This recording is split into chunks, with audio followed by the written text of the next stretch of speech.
Okay, Mr. Ricky already sit in the front, ready to begin the workshop. Bagaimana Bapak Ibu, apakah sudah menikmati makan siangnya? Have you had your lunch, sir? Oh yeah, you had your brunch in the hotel. So, Bapak Ibu, jika masih menyelesaikan makan siangnya, monggo, tidak apa-apa, bisa sambil dilanjutkan. Dan kita masih punya 5 menit untuk 4 menit. We still have 4 minutes waiting for our other online participants who will join in our Zoom. Baik Bapak Ibu, saya juga mohon izin mengingatkan apabila nanti Bapak Ibu ingin menyampaikan pertanyaan, ada yang terlintas dalam benak Bapak Ibu, dapat disampaikan lewat secara langsung. Bagi Bapak Ibu yang berada di sini bisa disampaikan secara langsung. Nanti kami akan mengedarkan mikrofonnya. Dan later for the on-site participant, they could directly deliver their question to you and also to Miss Meilinda. But I will assist you to deliver the question through Zoom text. Ya. Dan apabila Bapak Ibu memerlukan untuk ke belakang, ke restroom, lokasinya dari luar pintu ini Bapak Ibu bisa belok ke kiri, lalu tiba di selasar di sebelah kiri saya, ke kiri lagi. Nah, toilet kami berada di sana. Dan jika Bapak Ibu memerlukan penyegaran, di belakang kami sediakan snack, buah-buahan, sliced fruits to refresh your days, karena Yogyakarta sedang hangat-hangatnya. Dan kopi, teh, air mineral juga sudah kami sediakan. Feel free untuk mengambil at any time.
Baik Bapak Ibu, good afternoon ladies and gentlemen. Good afternoon. Okay, welcome to Duta Wacana Christian University Yogyakarta, to our honorable guests, Mr. Cheng and Miss Louisa.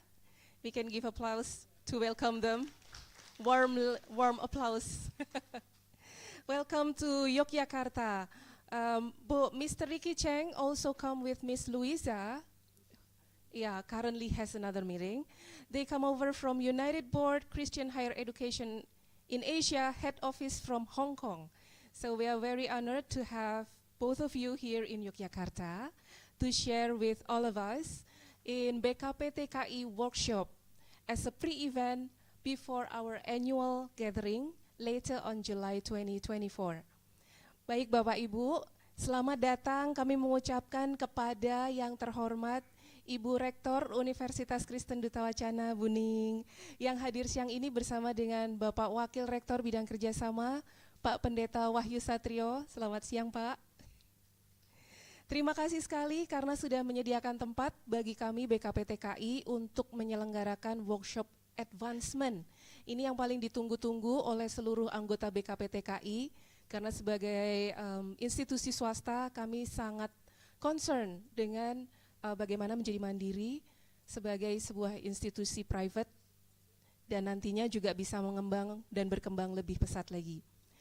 Baik, Bapak Ibu, sebelum kita memulai workshop advancement pada hari ini, kita akan memulai dengan doa yang akan dipimpin oleh Wakil Rektor Bidang Kerjasama kepada Bapak Pendeta Wahyu Satrio. Dipersilakan. We will pray before we start our meeting, but I will pray in Bahasa Indonesia. Believe me, the content is pray.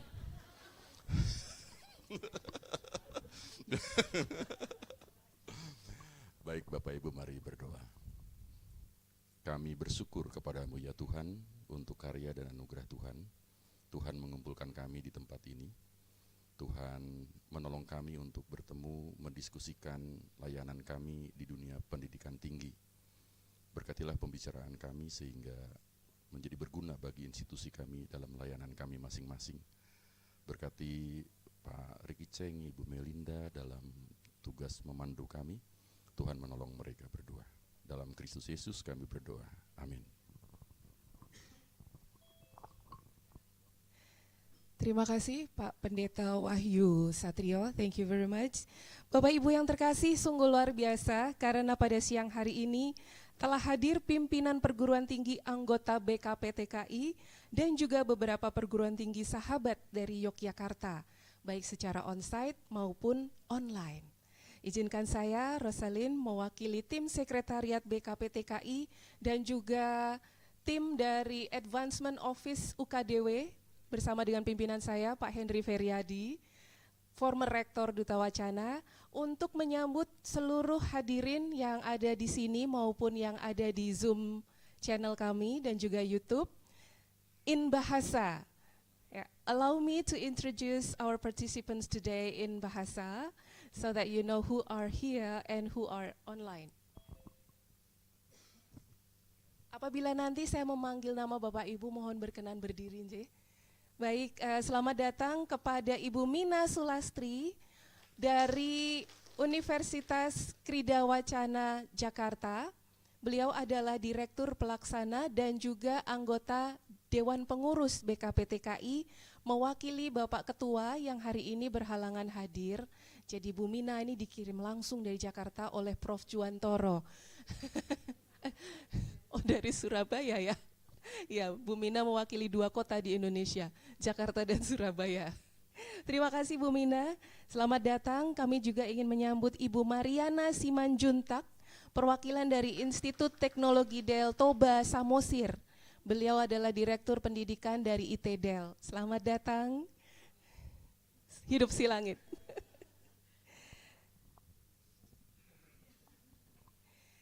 Kami juga menyambut yang terhormat Bapak Alfonso Gorang dari Universitas Tribuana Kalabahi. Oh, saya belum melihat kedatangannya, baik nanti mungkin menyusul. Bapak Rektor dari Universitas Tribuana Kalabahi juga sudah terbang ke Yogyakarta untuk bergabung dengan kita semua pada siang hari ini. Dan tentunya saya ingin menyambut juga kepada Ibu Dewi Kumalasari, Kepala Unit dari Universitas Kristen Krida Wacana Jakarta. Selamat datang Bu Dewi. Pertama kalinya Bu Dewi bergabung dengan event BKPTKI. Ini sepertinya akan berlanjut ya Bu ya. Dan kami juga menyambut Bapak Ardiarso Kurniawan. Selamat siang Pak Wawan, Kepala Bagian Kerjasama dan Pelayanan Gereja Universitas Kristen Satya Wacana, Salatiga. Dan selanjutnya Ibu Nurlia Ikaning Tias, Ketua Stikes Bethesda Yakum.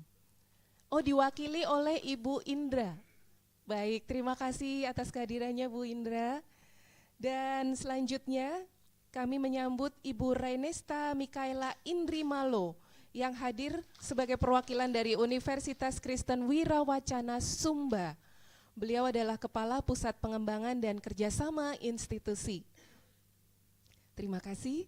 Dan selanjutnya kami ingin memperkenalkan perwakilan dari Universitas Ciputra Surabaya, Bapak Laits Victor Effendi, Wakil Rektor Bidang Operasional. Selamat datang Pak Victor.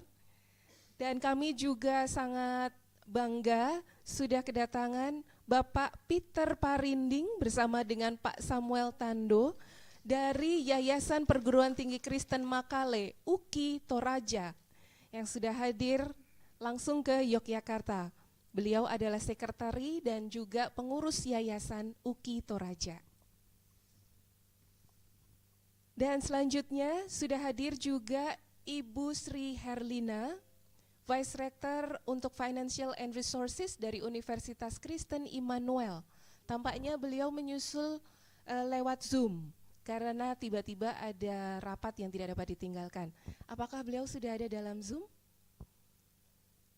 Apabila nama yang saya panggil, switch dari onsite ke online. Oke, baik. Selamat siang Bu Herlina. Selamat siang Mbak Rosa.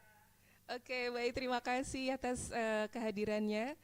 Dan kemudian juga ada Bapak Richard Napitupulu, Bapak Rektor Universitas HKBP Nomensen Medan, yang hari ini datang bersama Bapak Mula Sigiro, Dekan Fakultas Keguruan dan Ilmu Pendidikan Universitas HKBP Nomensen Medan.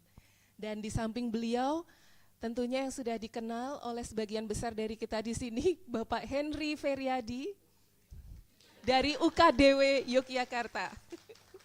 Pak Henry ini menjadi Direktur dari Advancement Office Duta Wacana Christian University. Mungkin nanti juga akan diajak sharing bersama dengan Bu Meilinda. Dan kami juga menyambut dan memperkenalkan bagi Bapak Ibu yang baru saja bergabung di ruangan ini maupun di dalam link Zoom, Bapak Pendeta Wahyu Satrio Wibowo PhD. Beliau adalah Vice Rector of Human Resource Development, Promotion and Networking Universitas Kristen Duta Wacana, bersama dengan Ibu Rektor, Ibu Dr. Wiyati Ningsih dari Universitas Kristen Duta Wacana.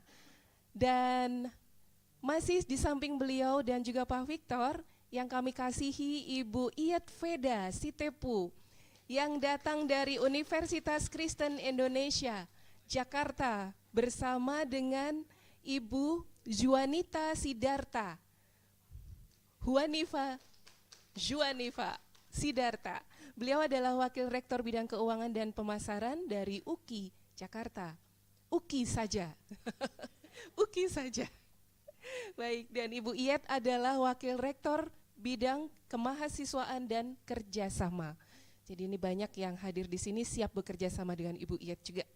Dan tentunya ada tim dari Advancement Office Petra University, Petra Christian University, yang sudah hadir bersama dengan Ibu Meilinda. Boleh berdiri kakak-kakak yang hadir di sini. Ini adalah masa depan Advancement Office di Indonesia. Ada Ivania Tanoko. Halo Ivania, selamat siang. Kemudian juga ada Sonia Indra Lite Paula. Selamat siang. Dan juga ada satu orang lagi. Oh, Miss Glory. Oke, dengan Mbak Glory. Terima kasih sudah datang dari Surabaya. Dan mari kita belajar bersama di sini. Kami lanjutkan yang sudah hadir di siang hari ini di UKDW. Selamat datang Prof. Sri Widiantoro, Pak Rektor Universitas Kristen Maranatha, yang juga hadir bersama dengan Bapak Joni, Ketua Satuan Penjaminan Mutu dari Universitas Kristen Maranatha, dan juga Profesor Dr. Panlindawati Suherman Sewu, Ketua Satuan Pengawas Internal Universitas Kristen Maranatha. Dan tentunya, last but not least, terima kasih kepada Pendeta Mesak Daniel Beh. Beliau adalah Ketua Umum Pengurus Yayasan Universitas Kristen Arta Wacana, Kupang, yang sudah hadir non jauh dari Kupang ke Yogyakarta. Luar biasa, kami sangat berterima kasih. We feel very honored for your presence in Yogyakarta. Tapi kami juga sangat berterima kasih kepada Bapak Ibu yang sudah meluangkan waktu dan bergabung melalui Zoom. Siapa saja yang sudah hadir di sini? Nanti apabila saya panggil namanya, mohon berkenan untuk open mic and say hello through our Zoom line. Selamat siang perwakilan dari Universitas Dianapura, Bapak Wayan Ruspendi, Wakil Rektor 3 Bidang Kemahasiswaan. Apakah sudah ada di Zoom line kami? perwakilan dari Undira. Oh, Ibu Diana, selamat siang Bu Diana. Ya, selamat siang. Terima kasih sudah bergabung. Universitas Dianapura Bali akan menjadi host dari annual meeting BKPTKI pada tahun 2024 nanti di bulan Juli. Jadi Bapak Ibu akan bertemu lagi dengan Bu Diana. Dan selanjutnya kami juga menyambut yang sudah hadir melalui Zoom, ada Bapak Parlin Sinaga. Bapak Parlin Sinaga. Selamat siang. Bapak Parlin Sinaga adalah, mohon maaf sebentar, anggota dari YPTKM atau Yayasan dari Universitas Kristen Maranatha di Bandung. Dan kebetulan beliau juga anggota Dewan Pertimbangan BKPTKI. Terima kasih atas kehadirannya secara online, Pak Parlin. Kami juga barusan bertemu belum lama di Yogyakarta untuk meeting BKPTKI. Dan kami juga menyambut perwakilan dari Universitas Pelita Harapan, Bapak Erik Jobiliong. Apakah sudah hadir? Bapak Erik adalah Vice President of Academic Research and Innovation. Mungkin akan segera menyusul. Kemudian juga ada perwakilan dari Papua, dari Universitas Otto Geisler Papua, Dr. Philippus Ramandei, Wakil Rektor Bidang Akademik. Apakah Bapak Philippus sudah hadir? Oke, nanti akan menyusul. Dan tentunya juga dari Yayasan Universitas Kristen Duta Wacana akan segera menyusul Bapak Slamet Imbi Subagio dan juga Ibu Mariam Handayani. Dan baik, dan selanjutnya yang belum kami sapa adalah anggota pengurus Yayasan Triatma Suryajaya, Bapak Pendeta Made Petrus, Ketua Yayasan dari Universitas Triatma Mulia Denpasar, Bali. Tampaknya akan segera bergabung. Shalom, selamat siang. Terima kasih Bapak. Dan juga yang sudah bergabung ada Dr. Wani Devita Gunardi dari Universitas Kristen Wikrida Wacana melalui Zoom. Beliau adalah anggota Dewan Pengurus BKPTKI dan juga Kepala Unit Kewirausahaan Ibu Elita Jesamin Chandra. Dan satu lagi dari Universitas Kristen Krida Wacana adalah Bapak Evans Gary. Apakah perwakilan Ukrida yang bergabung dari Jakarta sudah berada dalam Zoom? Salam kenal Bapak, terima kasih sudah bergabung.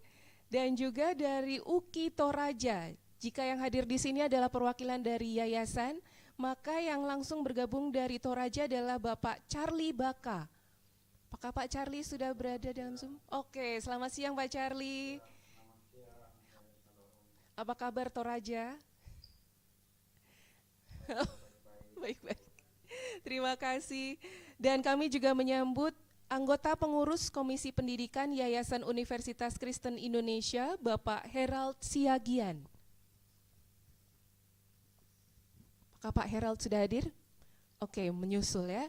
Dan kami juga memperkenalkan Ibu Rektor UKI Universitas Kristen Tentena, Dr. Yulian Rinawati Taha, yang juga merupakan anggota Dewan Pengurus BKPTKI, akan segera bergabung dalam Zoom. Kemudian juga Bapak Rektor dari Universitas Dianapura, Profesor Dr. I Gusti Bagus Rai Utama. Oke, akan segera bergabung. Dan yang segera menyusul juga perwakilan dari Uniera, Bapak Rektor Dr. Herson Kerajan, akan segera hadir di ruangan ini, masih dalam perjalanan tadi memberi kabar. Dan juga kami sambut Bapak Permenas Lama Koli, Ketua Pengurus Yayasan Tribuana Alor, NTT. Oke, akan segera menyusul. Dan dari Papua, Bapak Rektor UKI Papua, Universitas Kristen Papua, UKIP. Nah, kami biasanya menyebutnya UKIP, Universitas Kristen Papua. Dr. Andi, Sofian Andi, tampaknya juga akan menyusul. Dan juga beberapa perwakilan tentunya dari Sekretariat BKPTKI di Universitas Kristen Petra, Surabaya. Dan tadi juga kami sampaikan ada beberapa institusi sahabat yang berada di Yogyakarta. Selamat datang Romo Rektor Universitas Sanata Dharma, Romo Bagus Laksana SY yang sudah bergabung melalui Zoom. Selamat siang, Pak Rektor. Terima kasih. Dan juga mewakili Bapak Rektor Atmajaya, Ibu Rini, yang tampaknya akan segera hadir di ruangan ini bersama, oh sudah hadir. Selamat siang Bu Rini, terima kasih sudah mewakili Pak Rektor dan hadir di ruangan ini. Baik Bapak Ibu, perkenalan kami dalam bahasa Indonesia, tetapi workshop ini akan disampaikan dalam bahasa Inggris. Sehingga nanti apabila Bapak Ibu ingin menyampaikan pertanyaan, bisa disampaikan dalam bahasa Inggris langsung, kami akan mengedarkan mikrofonnya. Tetapi untuk rekan-rekan sahabat kami yang berada dan bergabung melalui Zoom, nanti dapat mengetik pertanyaannya ataupun responnya melalui Zoom text. Nanti kami akan membantu untuk membacakan dan menyampaikannya dalam forum. Demikian, kita akan segera memulai workshop pada siang hari ini. So, we have introduced all of the participants to you. Hopefully you follow each participant that I introduced. They come from all over Indonesia. And now the time is yours with Miss Meilinda to help us to learn about Advancement Office. Thank you.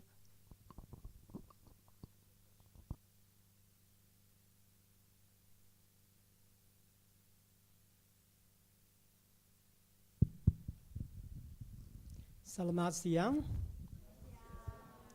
This is the only Bahasa I can speak. And I got a crash course from Meilinda earlier, just 20 minutes ago. Very happy to be back to Wachana. I've been a member, a guest here for quite a number of times. In fact, the first time I came here, I also talked about fundraising. I think it's before I joined United Board. I was working with the Chinese University. So maybe we can switch to my PowerPoint. Today's everybody, of course, know about ChatGPT, and maybe the ChatGPT. They said important part about is not the answers, because you get lots of answers. It's about asking questions. And today, I think my sharing will raise more questions than giving you answers. I think that's okay, because whatever I share with you today, you can get a phone and ask ChatGPT, and it will give you everything I said. But I think by raising more questions in your mind may help you to think more deeply when you get back to the institution about the subject.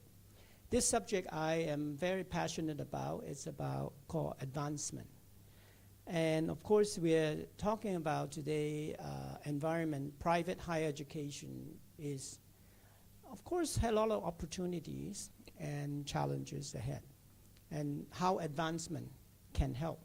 So today's format, I'm very happy to have Meilinda as my co-presenter, and I think we will have up to about 3 o'clock. And then I will go fast, a little bit fast, because I want to leave enough questions for you to ask me. Because whatever I say, for sure I say, you will have questions. So leave those questions to ask me and ask Meilinda at the end. So we want to have an engaging, very engaging talk. So, Rosie? Okay, of course, we are the fundraising warriors. Warriors meaning that we have no fear. Is it really? Not really. Although we think of ourselves as warriors, because in some way, we may be the pioneers at the time when I was at Chinese University 20 years ago, fundraising was still relatively new. Although it's not entirely new, Chinese University and University in Hong Kong has always been doing some fundraising, but not systematically. certainly didn't even have an advancement office. I was the one that started the advancement office at Chinese University of Hong Kong. So 20 years ago, literally. So, oh no, I take it back. Wow, time flies. 24 years ago. Wow, I missed out 4 years. That's because of COVID, okay? And what is advancement? What is advancement?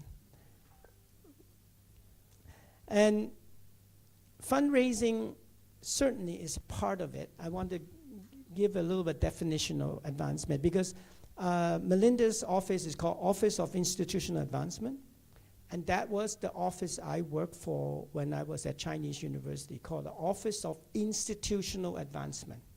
So advancement is about fundraising, but it's more than that. Lucy? Sorry. It goes pretty quick at my style. So advancement is fundraising, alumni relations, marketing and communications, and advancement services. It's like a four-legged stool. So what I'm trying to do here is to advocate if your institution are already doing any one of that function, that is great. You're already doing some advancement work. How many institutions here have an alumni office with pay staff? Is somebody from Zoom also answer? Yeah? Can I raise the hand, see the hands here, and of course people from online can can respond. Do you have an alumni office with full-time pay staff? Can I have a show of hands? Full-time pay staff, not volunteer. Full-time pay staff, of course Petra has it, I know, and you, okay. There are I think a number of institutions here has that function. So you are already doing some advancement work. Marketing and communications. How many of you have marketing and communication? Similar to marketing and PR? Yeah, okay. Again, an office that dedicated for that function. Marketing and communication. How about fundraising? Fundraising. Do dedicated staff, pay staff. Okay, so there are a few. So I know very well the region here in Indonesia and also Southeast Asia. Outside of Singapore, advancement is relatively new. It's fairly new concept, but certainly is not new to higher education in the Western world, and also to the country or city that had adopted the Western model of education. Singapore being one that is closest to Indonesia, are very advanced in advancement. Take NUS, NTU, and all the universities in Singapore has a very comprehensive advancement office. So much so you would be surprised if I tell you NUS has 100 people. 100 people working in advancement. Now, this covers all those four functions that I show. Fundraising, alumni relations, marketing and communication, advancement services. They cover all four services. Together, 100 people at NUS. Then you would say, why do you need so many people? Okay, I will go on.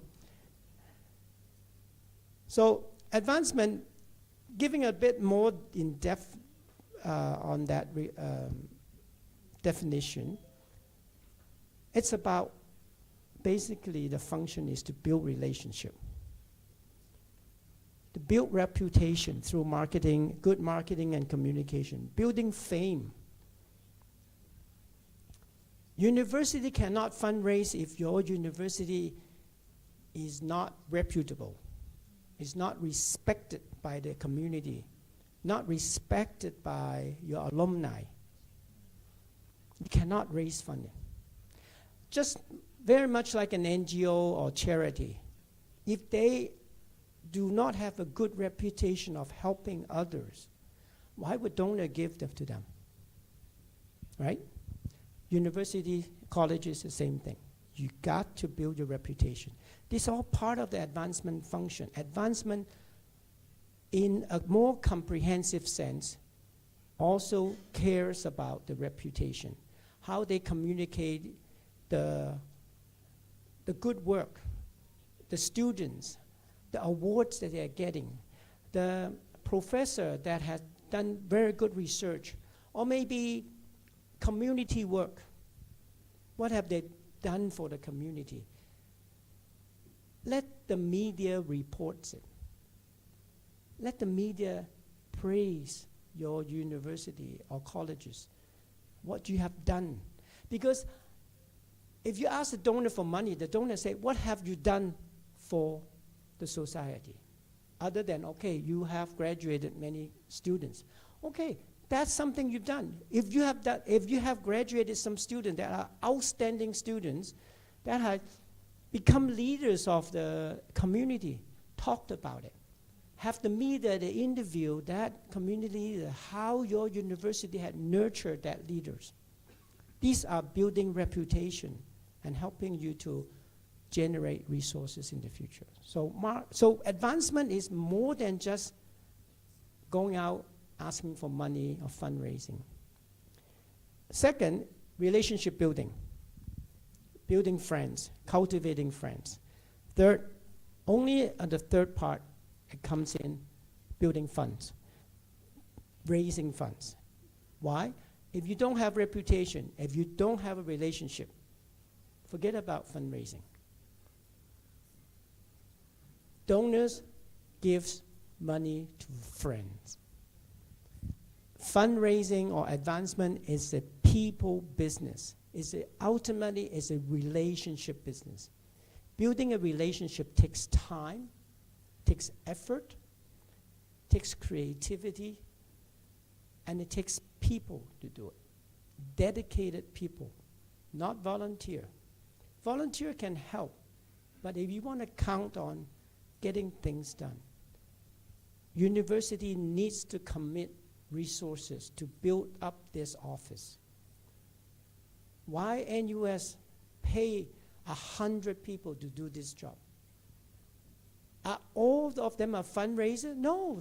100 people comprises secretaries, research, IT, event management.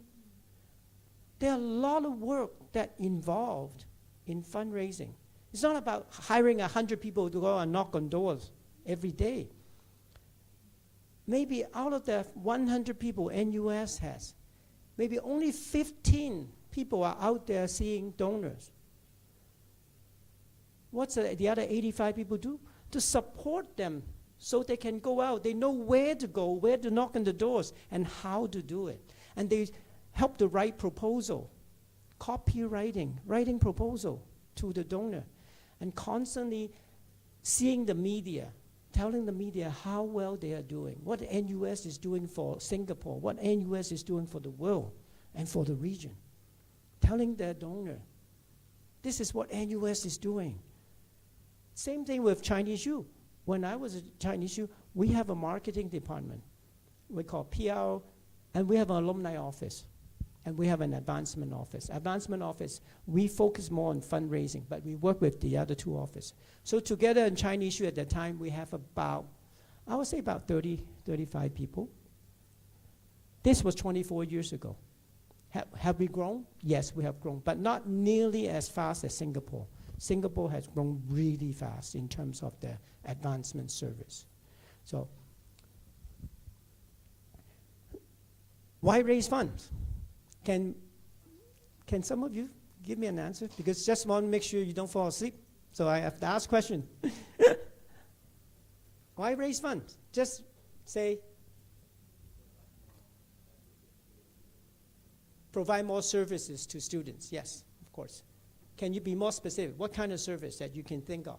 If you got money, if a donor give you money, it's okay. I think we can hear. Just You can say it louder. Scholarship. Yes, I can repeat. Yeah, so we'll say that. Scholarship, you can give services. This is very obvious. So I want to challenge you. There's something else besides scholarship. Of course, what other things students need if you have money? If you have donor want to give money to your institution. Huh?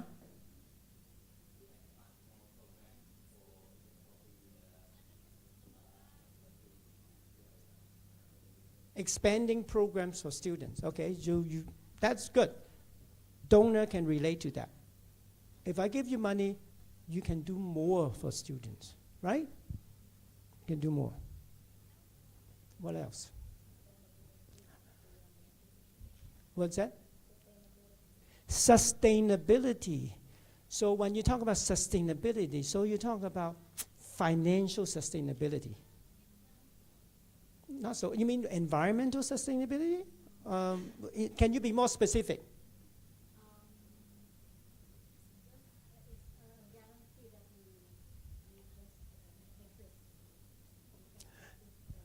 Okay, that's a very good answer, but I will challenge that. Donor don't give that. Donor don't, most of the time, if you are doing terrible financially, they don't give. Because if I give to you, you're going to go bankrupt anyway. I'm going to give to some successful institution that can continue to survive. That's why Harvard, NUS, continue to raise so much money because they are successful. When you say, asking donors, say, oh, give me money so we can be here for another 100 years. Yeah, some donor, but then they are looking for, what is it that you can do today, tomorrow, and right away? Just because having your institution to be around, that's not the major concern for donor most of the time. Some donor may, but that's not it. They want to know, what is it that I can see the impact? Sustainability, they don't see it right away. It takes them a long time. They want to see, you building a program? Show me the program. When is the program going to start? And I want to see students. I want to see teachers benefit from it. Donors want to see, well, it's long-term, but yet they want to see results. They are very smart businessmen. Remember that. They don't give you to do some research that is not related to any benefits that you can see right away. They want to give some, at least medium, immediate result. Maybe one more, and then we'll go on.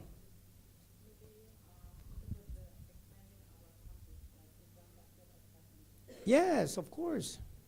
Being a university, you need to have facilities to teach. Of course. Donor can see it. Why do you need a gymnasium? You only teach. Student, why need a gymnasium? Of course, students need to be healthy. They can learn a lot through sports. So having a good gymnasium, bond the alumni, bond the university students, yeah, you need a gymnasium. You need a lab for research. You need the computers, facilities. Yes, donor will pay that. And they would support that. So, Rosie? So, I think this is a general way to say why raise funds. Is to take your university going from good to great. You might consider your university already a good university. I'm very good, we are very good, we have nurtured many good students. Raising funds is to take you to another level. I understand the situation here. Many of the institutions in Indonesia, especially private university, depends on largely from tuition, because you do not have a large endowment. Harvard has a very large endowment, so large, Harvard's operating budget, I think last time I heard, almost 30 or 40% of their operating budget comes from the endowment income. That's very huge. Of course, Harvard has very huge budget. 30 or 40% of their operating budget comes from the endowment. It is taking you from good to great. It's taking you to your future vision. 3 steps to advancement process. Now, this is sort of the how. Identification, cultivation, and then solicitation. This is 3 steps, but there's a missing step. I'll come to that later. First, you need to know where they are. You need to identify where are your donors? Who are your friends? Before they became donor, they have to first become your friend. So who are your friends? Who are the potential donor? Right? Alumni, of course. You graduated so many alumni for so many years. They ought to be your biggest group of potential donors. They ought to be.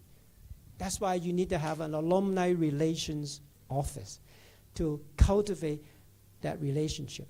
You might say, isn't it those are the graduate already? Isn't it we already have a relationship? Relationship can flourish and could die if you don't cultivate it. If you don't engage your alumni, they will slowly forgetting about their alma mater. They slowly forget what you need. You need to remind them how fun, how great of a time they had when they were as a student, and what your university had done for them. You need engagement, you need cultivation with the alumni. So this also applies to other donors, not just alumni, but also to other donors. And third, you need to ask, solicitation. These are all part of the advancement process that you have to do. Solicitation. There's a golden saying, if you don't ask, they don't give. Don't expect donor will just on their own come to the campus, bringing the check, bringing the cash to you. There will be some, yes, but they will be far and few. If you don't actively, proactively engage them and asking that, they will not give. And there's a 4th step. There's a 4th step, and that is called stewardship. Stewardship is after you receive the check, what you do with it, and how do you steward that money. You need a system. Part of the advancement process and also advancement service is to making sure you keep track on how the money is spent and how you communicate back to the donor. Telling the donor, you gave one scholarship and this student got it, and this student wrote a thank you letter back to the donor to thank the donor. This is good stewardship. Because then, why stewardship is important? Because if you don't do it, you will lose that donor the next time. Because the donor said, I gave that scholarship. I never hear back from the university. I don't even know who got it. So you think they will give another one? Maybe not. But if you have the student write back to the donor and say, thank you for your scholarship. It makes a big difference in my life. I'm financially, challenged in my family. When the donor get that letter, they'll be very happy. Then if you ask them for, can you make another scholarship next year? Or can you make 3? They said, okay, since I know where my money went and who got it. So you are stewarding my funds very well. So they trust you. It's all about trust, right? Victor, earlier we talked about that. Okay. So 4 steps. I need to go really quick now because I'm going to pass the mic soon. I don't want to take up. Building a great institution requires a vision. And most importantly, it's got to start with a dream. You got to have the dream of where your institution is going. You got to have a vision. It's like building a dream home. You got to have a blueprint. You got to have a blueprint. Without a blueprint, it's only a dream. Dreams are free. But if you really want to build a house, ultimately you need to buy materials. I can have dream whatever house you want. You can put everything on the paper. It doesn't do anything until you committed to do it. So building an fundraising office, or you call it advancement office, it's the same way. You can dream about having a great advancement office. We can think about, I will have a lot of alumni events, getting them engaged. I will try to reach the donors, the community leaders. But if you only talk about it, who does it? Do you depend on the rector do it? The vice rector do it? Who does this work? It's like putting a dream plan and you don't hire the architect and you don't hire the engineer. So that will be just a piece of land after 5 years, because nobody is doing anything with that dream. So again, I'm bringing out these for you to consider, because many of the institutions here do not have what I call a comprehensive function. Now, of course, you cannot compare to NUS, to Hong Kong, to have 20, 30 people. But at least you can have 1, 2, 3, or even 4 or 5 to start. Later on, Meilinda will share how she started her office. It's not without challenges, not always a smooth road. So how do you do it? How do you do it? In terms of fundraising, how? Fundraising biggest challenge in Asia. What are the biggest challenge in Asia? Do you see it's challenging as well? That's why we're not doing it, because it's so challenging. I don't know how to do it. What are some of the challenges you think? Is it easy to raise funds? Do you think it's easy? It's not easy. But a lot of people say, is it because Asians are not as generous as the Americans? Americans give so much, they are more generous than Asian. Do you think that's true? Anybody? Do you think that's true? Because Americans definitely give a lot more in terms of the percentage. You see how they raise funds. It's not true. Asians are very generous. Asians are very generous. We do not lack giving culture. There's no lack of giving culture in Asian. Asians are taught to share, to give. We're taught these are Asian culture, just like any other culture too. So we are not less generous, but what we are lacking is what I call an asking culture. We're not good at asking people for help. Isn't that true? We're too embarrassed to ask. And that also goes back to me. You need to hire a dedicated person. You need to hire people with thick skin like me. They're not afraid to go see people, maybe like Meilinda. But it's not about brave and courage to ask. We need a system. We need a system. If you've done all the process right, identify your donor, who they are, where they are, then start cultivate that relationship. Then go out and ask. Make it much easier. If you've done all that, then the solicitation part comes naturally. Because you have a goal by cultivation, by identifying who they are, by engaging them. And you have a blueprint. You know what you need the money for. Okay, sorry, this is my alarm telling me I should stop talking. But Meilinda, I'll take another 5-10 minutes from you. So it's not about lack of giving culture, but it's lack of asking culture. And that goes, you need to hire the right people to do the job.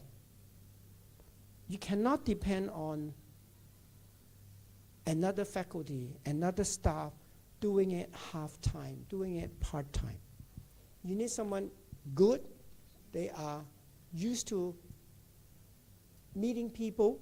They are good communicator.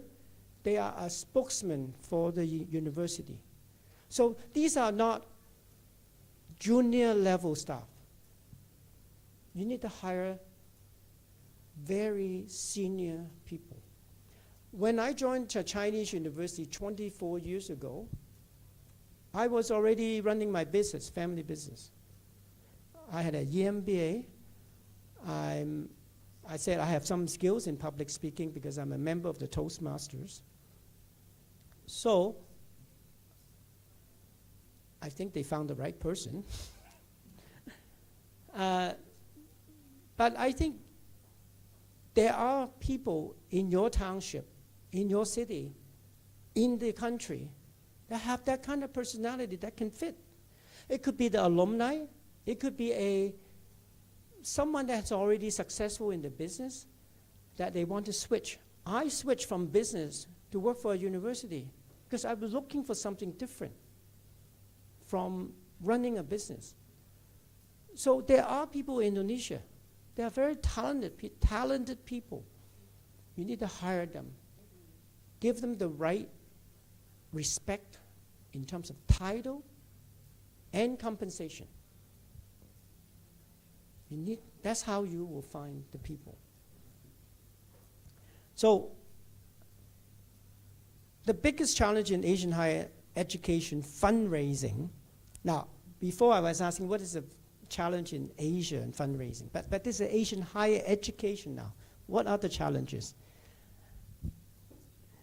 So the challenge is, I think, is lack of understanding of why advancement is so important to universities here.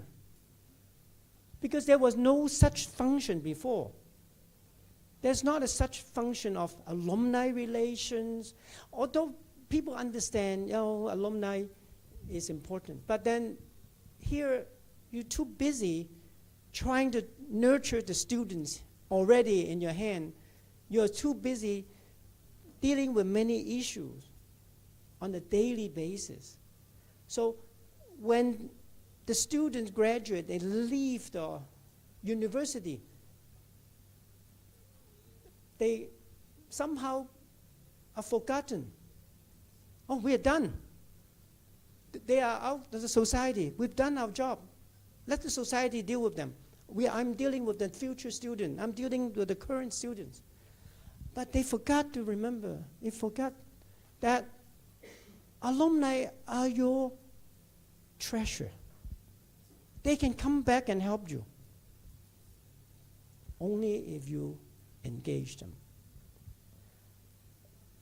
Many universities around the world understands that. Alumni are your treasure.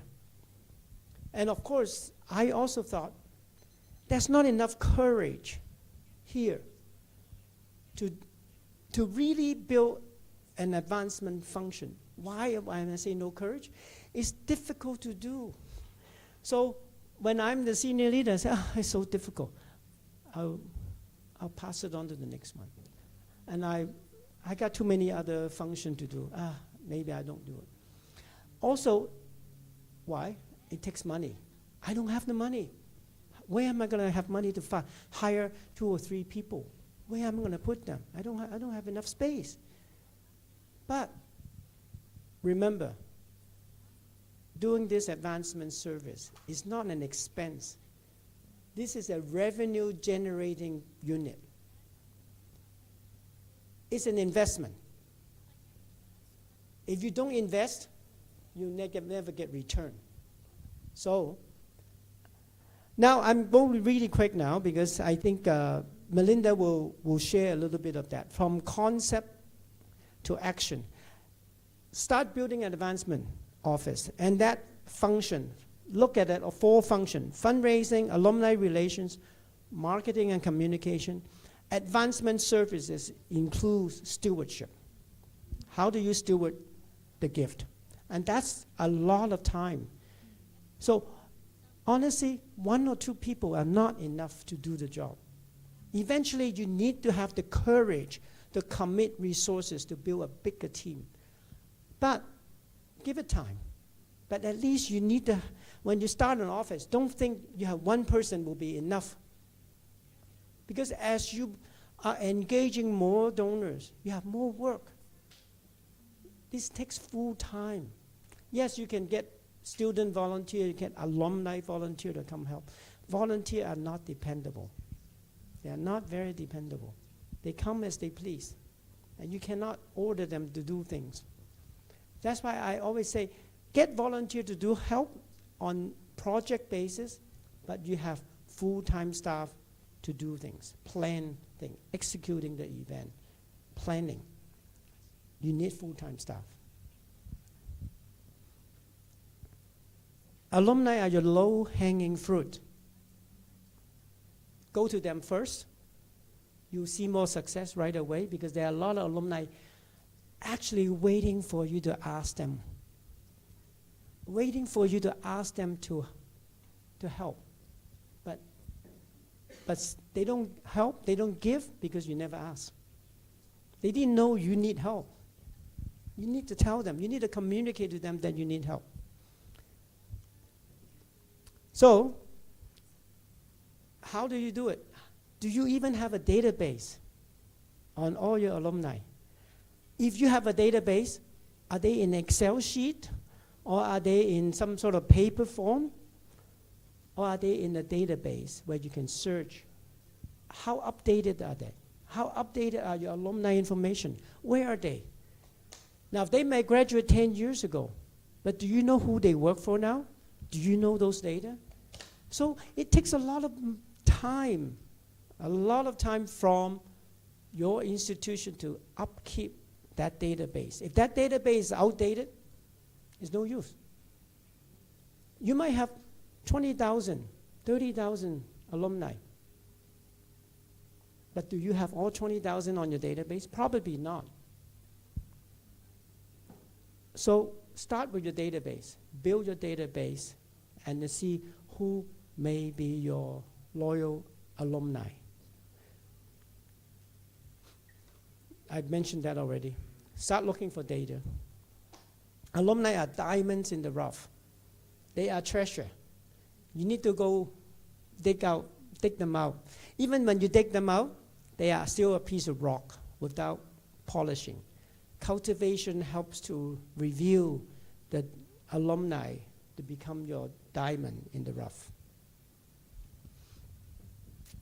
All institutions need gifts of all sizes. Small, don't discount the small gift. Of course, you would want to have big gift, right? Who and where are your big donors?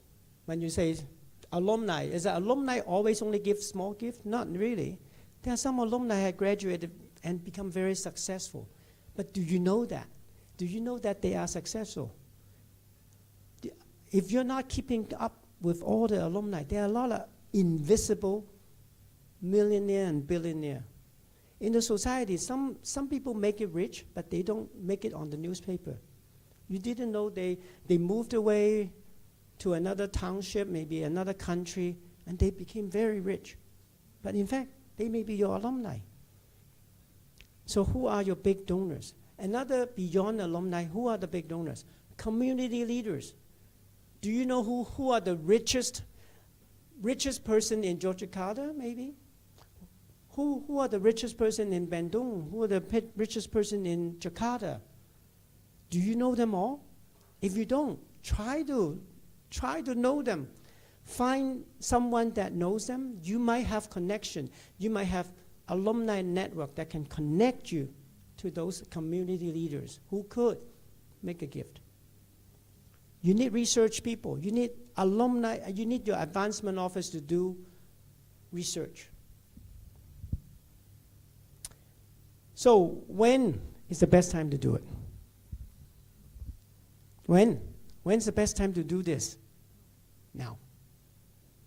Now, actually, it's already too late, but it's better late than never. Okay. I think I'll pass the mic to Meilinda.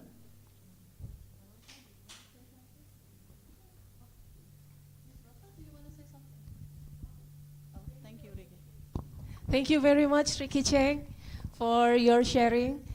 So for you, all of you, rectors and also the Board of Trustees from our member of PKPTKI, either you are here in Duta Wacana or online, please feel free and show your eagerness to learn today because we have limited time and Ricky will not be here until tomorrow or next week. So your time is here now. You can deliver your questions through our Zoom text or directly here in this room. And thank you so much. You can dig deeper from Ricky's experience. He has more than 20 years, sir, working on this development office. So thank you, Ricky, as Executive Vice President from United Board for Christian Higher Education in Asia. We give applause for your time and your passion to grow the development office in Indonesia. Next, I will give the microphone to our beloved Meilinda. She's the pioneer who becomes the favorite student from Ricky Cheng, who start this movement of advancement office in Indonesia from Petra Christian University. Please. Check. Okay, this one is better.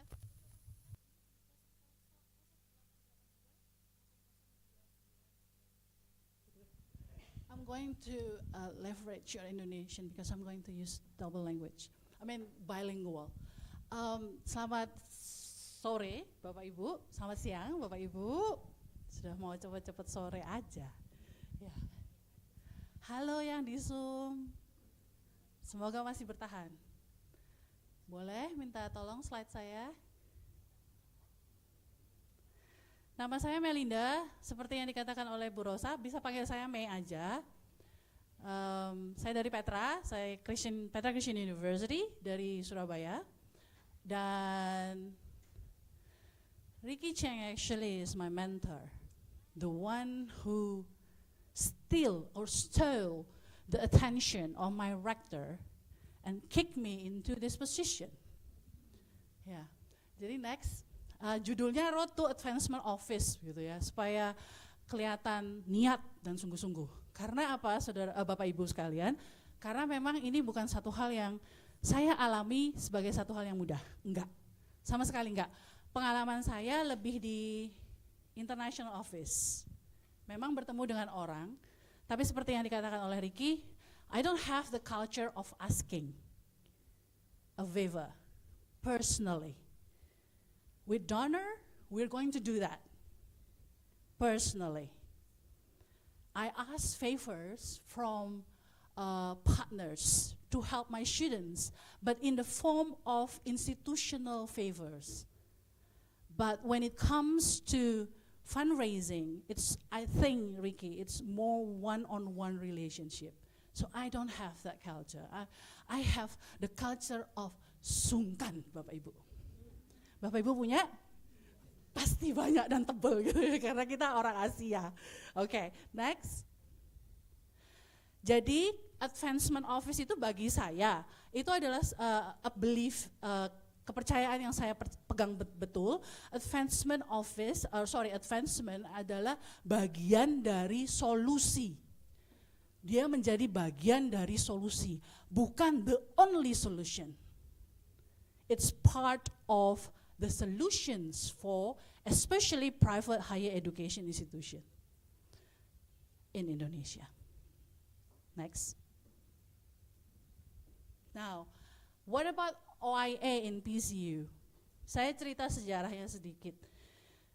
Jadi ketika mendengar bahwa pusat koordinator, pusat koordinasi hibah di UK Petra akan berubah menjadi Office of Institutional Advancement, itu saya gentar duluan. Karena apa? I know nothing about it. Jadi yang dilakukan pertama adalah cari guru. And I was very, what do you call it, lucky? I have a qualified and caring mentor, who is Ricky Cheng. And then, and then he said, Meilinda, it's not enough, nggak cukup. Kamu nggak bisa kalau cuman sama saya aja.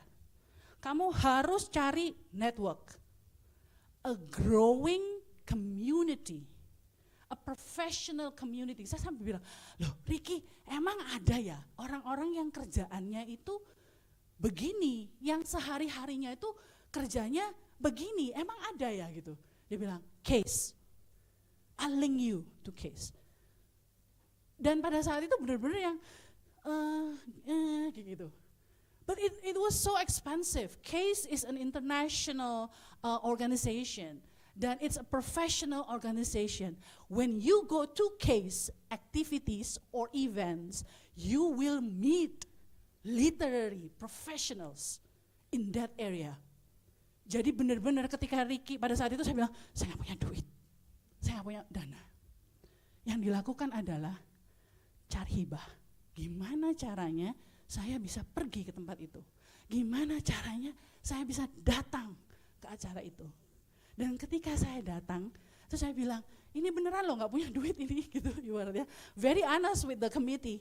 Terus komitinya bilang, dan kemudian makanya harus ada yang nomor 1 itu tuh, found the caring mentor. Mentor saya bilang apa? Bantu, yang ini dibantu. Dan I got scholarship to came to Case. Jadi itu sejarahnya. Dan mulailah kami berproses begitu ya. Terus mulai berkenalan dengan banyak orang di bidang itu. Then what next? Pulang dengan banyak sekali cita-cita, impian dan harapan. Pulang dan I realize in the office it was only me and her. 2 orang. Gimana ya gitu kan. Ini enggak cocok semua ilmunya gitu. Yang tadi didengerin itu udah semua yang dipelajari itu tuh enggak bisa terjadi gitu. Next. Apa yang harus saya lakukan gitu kan. Problem mulai datang nih. Namanya Meilinda, problem, nyatet masalah gitu kan. Problem oriented. I'm not solution oriented, I'm problem oriented. Jadi limited, almost no knowledge. Limited human resources, limited funding, no culture of giving openly and taking openly. Pernah nggak Bapak Ibu ngasihnya itu di bawah meja? Jangan bilang-bilang ya, sering loh, apalagi orang Kristen, it's in our DNA. Ada di dalam Alkitab kan? Right? Nah itu yang terjadi. Jadi kemudian apa lagi? Katanya Pak Riki tadi kan sampai ke alumni, ternyata apa yang terjadi? Scattered dong alumni data, apalagi Petra Christian University sudah berapa tahun, berapa umurnya Petra? 63, bagus. Ya itu staf UK Petra. Scattered, bukan gak ada, pulau data. Terus apa lagi? Gak ada hubungan yang harmonis dengan alumni. Nggak ada marketing division, tapi waktu itu plan to have one. Aduh problem saya ini gimana ya gitu kan, next. Apa yang harus saya lakukan gitu, sementara idealnya seperti ini Bapak Ibu. Advancement Office, bahkan sama Pak Riki tadi ada satu lagi ya, yang apa itu namanya, apa sayang? Very good, Advancement Services. Nanti saya cerita yang terjadi. Fundraising, alumni relation, marketing. Next. Ini skillnya yang harus dimiliki. Proposal writing, saya butuh orang yang bisa nulis proposal dengan baik. Saya butuh seorang peneliti atau 2-3 orang peneliti yang bisa meriset di mana donor saya berada.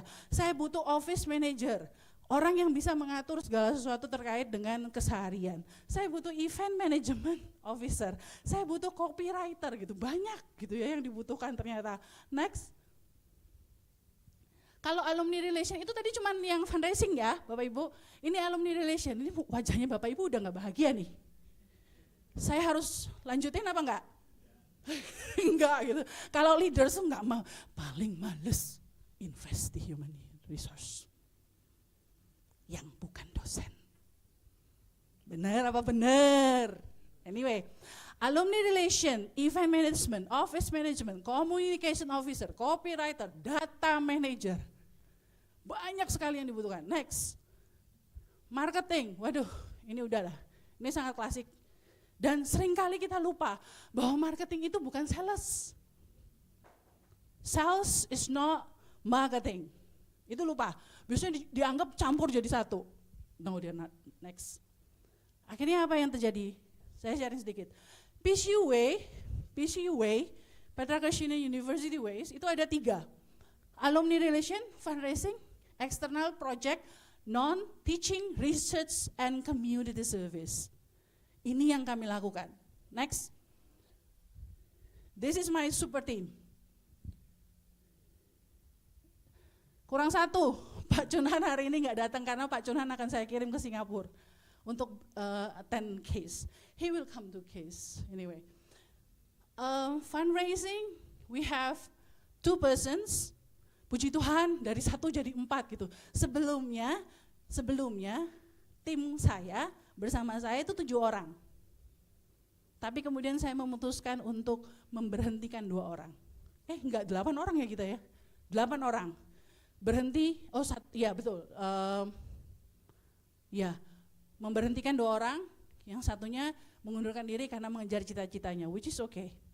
Jadi yang tersisa, yang masih bertahan saat ini, itu adalah ada Pak Chunhan sebagai kepala bidang fundraising, Ivania sebagai tim fundraising, Glory sebagai kepala alumni and external project, kemudian Sonia menjadi staffnya Bu Glory.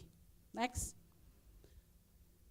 Nah, I think we can go to the next slide. Actually, it's the translation. Bapak Ibu, ketika melakukan ini tidak mudah, itu satu, makanya akhirnya harus cari betul motivasinya apa. Motivasi yang saya taruh di atas ini adalah apa yang dipikirkan oleh teman-teman saya. Silakan dibaca dulu.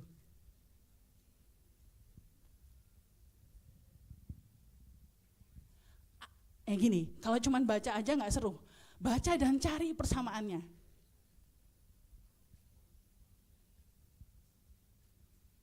What is the similarities? The similarity of these 3 statements.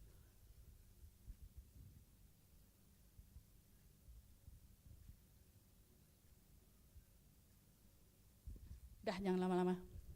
Mari, silakan Bu. Ada pendapat? Belum?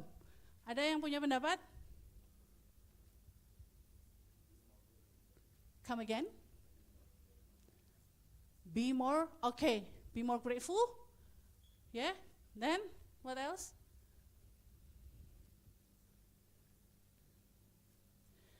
Kalau Bapak Ibu bisa menemukan similaritiesnya, Bapak Ibu bisa menemukan kata kunci yang harus Bapak Ibu gunakan untuk mencari SDM yang tepat.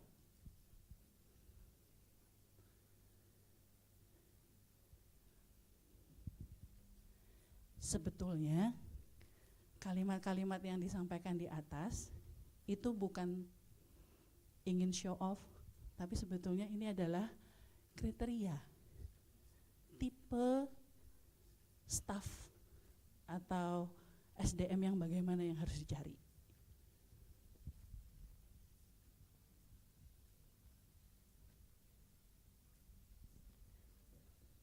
Caring, grateful, apalagi suka tantangan. Kalau 3 ini enggak ada, direkturnya kasihan. Gitu ya. Yuk next. Nah, ini perjalanan yang harus saya tempuh. Jadi yang pertama sebelum mendapatkan jalan menuju case dengan EPEC, itu saya join beberapa kelas online di Philanthropy University. This is a free one.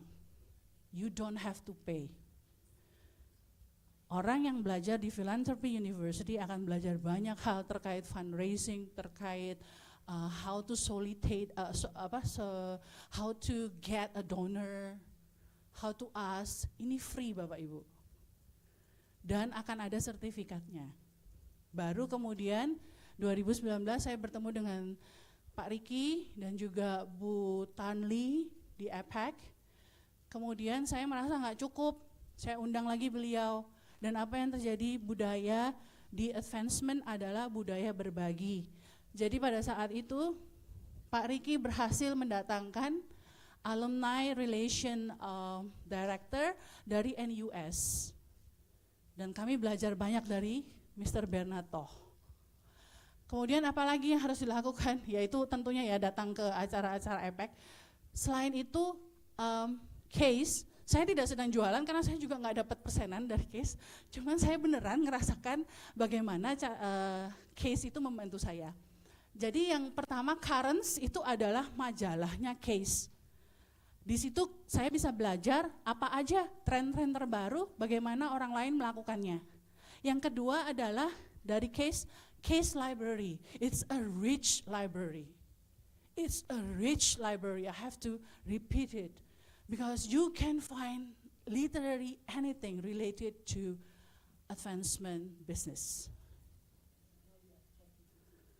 And now we have ChatGPT, but I beg to differ because sometimes, you know. Okay, next. Jadi metriknya gimana? Nah ini Bapak Ibu pimpinan pasti suka metrik. Ngukurnya gimana gitu kan? Yang pertama adalah kalau kita mau mengukur alumni engagement, itu dilihat berapa yang volunteer, berapa yang join dalam kegiatan-kegiatan yang membuat mereka experience sesuatu terkait dengan visi misi universitas. Berapa yang memberi, berapa yang berkomunikasi dengan kita, semua dihitung, itu metriknya. Oke, next. Fundraising metric. Yang pertama, Bapak Ibu kalau diperhatikan Ricky Cheng slide, the previous one, it wasn't money gathering, it was friend rising, right? Because indeed, when we are talking about advancement, we are talking about relation. Jadi yang pertama yang diukur adalah berapa jumlah donor di dalam pipeline Anda. Kalau jumlah calon donor atau donornya di dalam pipeline Anda itu sedikit, hati-hatilah. Karena itu salah satu ukuran. Ada kalanya donor belum bisa memberi, tapi akan memberi. Jadi relationship actually is one of the metrics. Terus accountability. Berapa donor yang sudah memberi dan mendapatkan laporan dari kami? Berapa donor yang memberi kembali? Bukan cuma satu kali saja. Karena kalau donor memberi satu kali saja, saya melabelinya apa? Sponsorship. It's not. We are building relation. Okay? Dan philanthropic dan juga communication. Next. Jadi yang harus dilakukan, nah ini tadi ada pertanyaan sebelum acara, OIA-nya UK Petra di bawah rektor atau di bawah yayasan? OIA UK Petra di bawah rektor. Saya harus bertanggung jawab kepada rektor. Tapi kemudian dilanjutkan diskusinya, bukankah bangunan aset itu adalah tanggung jawab yayasan? Kepemilikannya di yayasan. Benar. Jadi apa yang harus dilakukan seorang direktur OIA? Kalau Pak Henry gampang, aksesnya kiri kanan. Yang harus dilakukan adalah harus mempunyai relation, very good relation with the rector and the board. Board can ask me things, to do things, but I'm going to report it to my rector, and I'll let him know about that. Pak ini ada begini gitu, ibaratnya begitu. Tapi kepada siapa saya bertanggung jawab? Kepada rektor. rektor kemudian ke yayasan. Clear continuous communication. Pekerjaannya apa aja? Ini the real job. Bapak Ibu, this is very technical, but I think if you get the idea, then you can develop it better later on. Donor identification, donors pipeline, fundraising events. Itu tugasnya Ivania. Bersama dengan Pak Jonan. Alumni platforms, alumni mentor, alumni events, capacity building, Bu Glory dan Sonia. Harus ada orangnya. Jangan ada pekerjaannya, orangnya nggak ada. Jangan juga konsultasi, Bapak Ibu tahu konsultasi ya? Ini bahasa Jawa Timur yang sangat kasar sebetulnya. Konseng usul, konseng atasi. Kamu yang usul, kamu yang melakukan. Penyakit Bapak Ibu, tapi terjadi ya Pak Victor ya. Betul ya, Bu Mea terjadi di sana. Sama kita Bu, sharing budaya yang tidak baik. Next. The rest, creativity, human resource capability, itu sebabnya kenapa saya ngotot untuk 3 teman saya datang hari ini karena apa? Dengar lagi dari Pak Ricky Cheng. Kalau dengar dari saya, mereka udah bosan dan melenek sama saya. Betul ya? Ngerti melenek enggak Bu? Ya, oke. Tapi kalau Pak Ricky Cheng yang datang, saya mau mereka dengar. Human resource resilience. Enggak ada, kalau ada staff yang datang ke saya, bilangnya gini, enggak bisa mem. Apa yang akan saya lakukan? Cari cara. You will never stop. Yang bikin kita gagal, kita. Bukan tantangan kita. Itu ya.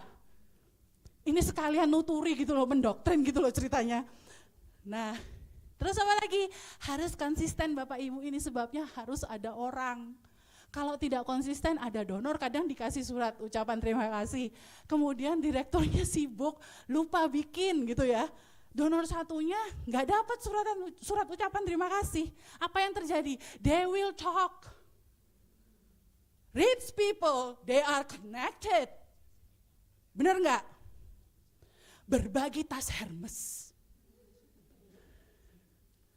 So what do you have to do? System. Human resource. Oke? Terakhir, network ini saya sangat buruk. Network saya adalah teman-teman saya di international office. Tapi saya punya pimpinan yang punya network yang luar biasa.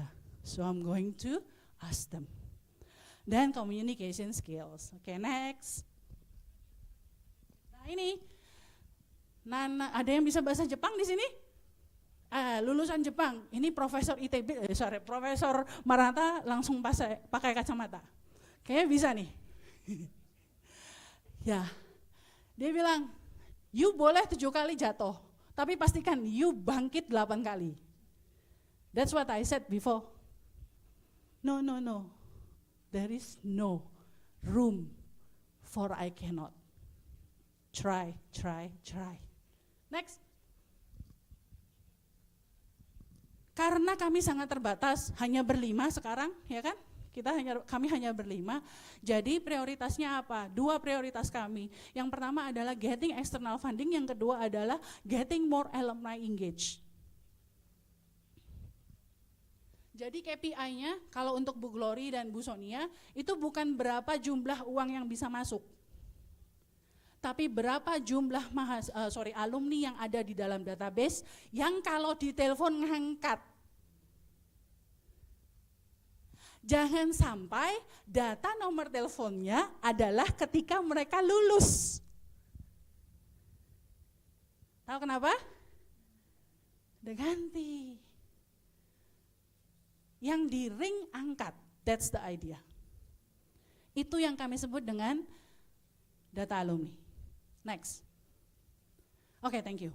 Jadi begini Bapak Ibu, kalau mau tahu apa yang dilakukan oleh Petra, yang sangat sederhana sebetulnya masihan. Kami way far from Chinese University, kemudian you name it, like universities in US, universities in Australia, big, huge business for them. Advancement is a huge business for them. It is so far away. We are still at the very beginning level of doing advancement. But kami coba bikin alumni.petra.ac.id. Kalau misalnya Bapak Ibu bisa ke sana, bisa cek apa yang kami lakukan untuk para alumni kami, sehingga mereka mau memberi data mereka. Jangan hanya menghubungi alumni pada saat mau akreditasi. Betul? Karena alumni akhirnya akan merasa, you call me because you need me only for the accreditation. You don't want to engage with us. Itu bahaya. Why? Because alumni is ini enggak dengarnya low hanging fruit. Kalau ada hadiah dikasih ke Pak Victor. Ya, jadi mungkin itu dulu Bapak Ibu. Foto ini saya ambil, ini loh Bapak Ibu, kenapa saya bilang yayasan dan pimpinan universitas harus bersatu. Kalau Bapak Ibu perhatikan, itu ada Pak M.Cheng tentunya, ada Bernato, ada M.Cheng dari NUS dan NUSS. Kemudian internalnya ada Prof. Joan, ada Pak Hari Listio yang dari yayasan, kemudian ada beberapa pimpinan yayasan kami, beberapa pimpinan dari Universitas Kristen juga yang kami undang waktu itu dan berkenan hadir, ada former rektor kami. Kalau Bapak Ibu tahu Bapak Paul Nugraha, semua yang top level, mereka pasti punya top friends. Director of the, apa nama kantornya? Office of Institutional Advancement, itu harus punya sekelompok orang yang punya teman-teman hebat. Meskipun dia enggak punya teman hebat. Sampai sini ya. Kita lanjutkan ya diskusi ya. Thank you.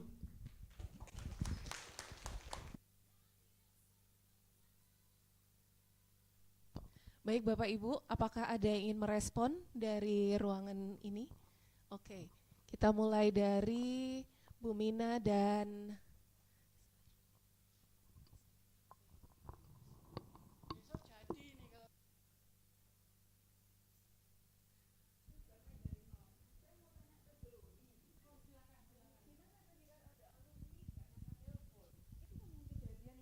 semua sampai bisa dapat dia ngangkat telepon, itu gimana caranya?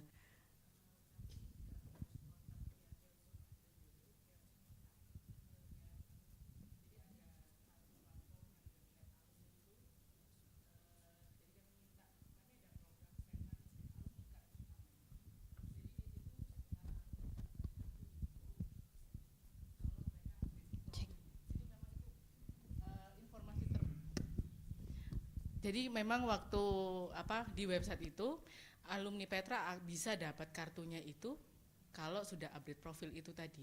Jadi sudah dipastikan bahwa informasi-informasi yang tertera itu pasti terbaru. Kalau telepon nggak diangkat, kita blast email. Begitu seterusnya. Kami ada kerjasama dengan beberapa mitra dari berbagai bidang. Jadi contohnya misalkan dari bidang F&B. Jadi kalau misalkan para alumni itu melakukan transaksi di salah satu mitra terkait, oh ada promo nih gitu.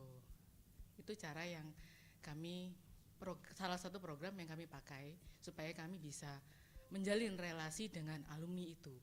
Dan nggak hanya itu, kami juga mengadakan beberapa kegiatan alumni yang ya seperti homecoming, itu nama program yang atau kasarannya apa ya, reuni gitu, begitu. Setiap September, setiap tahun. Itu. Boleh menambahkan? Bu Mina mau ya, boleh ya menambahkan. Ya. Bedanya homecoming dengan reuni. Kalau reuni itu biasanya dilakukan oleh perangkatan perjurusan, very eksklusif. Kemudian biasanya agak formal, maunya makan-makan enak dan lain sebagainya. Karena sudah cukup lama tidak bertemu dan ingin selebrasi. Homecoming itu lebih rileks dan lintas jurusan, lintas angkatan, Bu. Jadi betul-betul dia pulang seperti mudik gitu. Kalau bahasa Indonesianya ya mudik atau pulang, gitu Bu.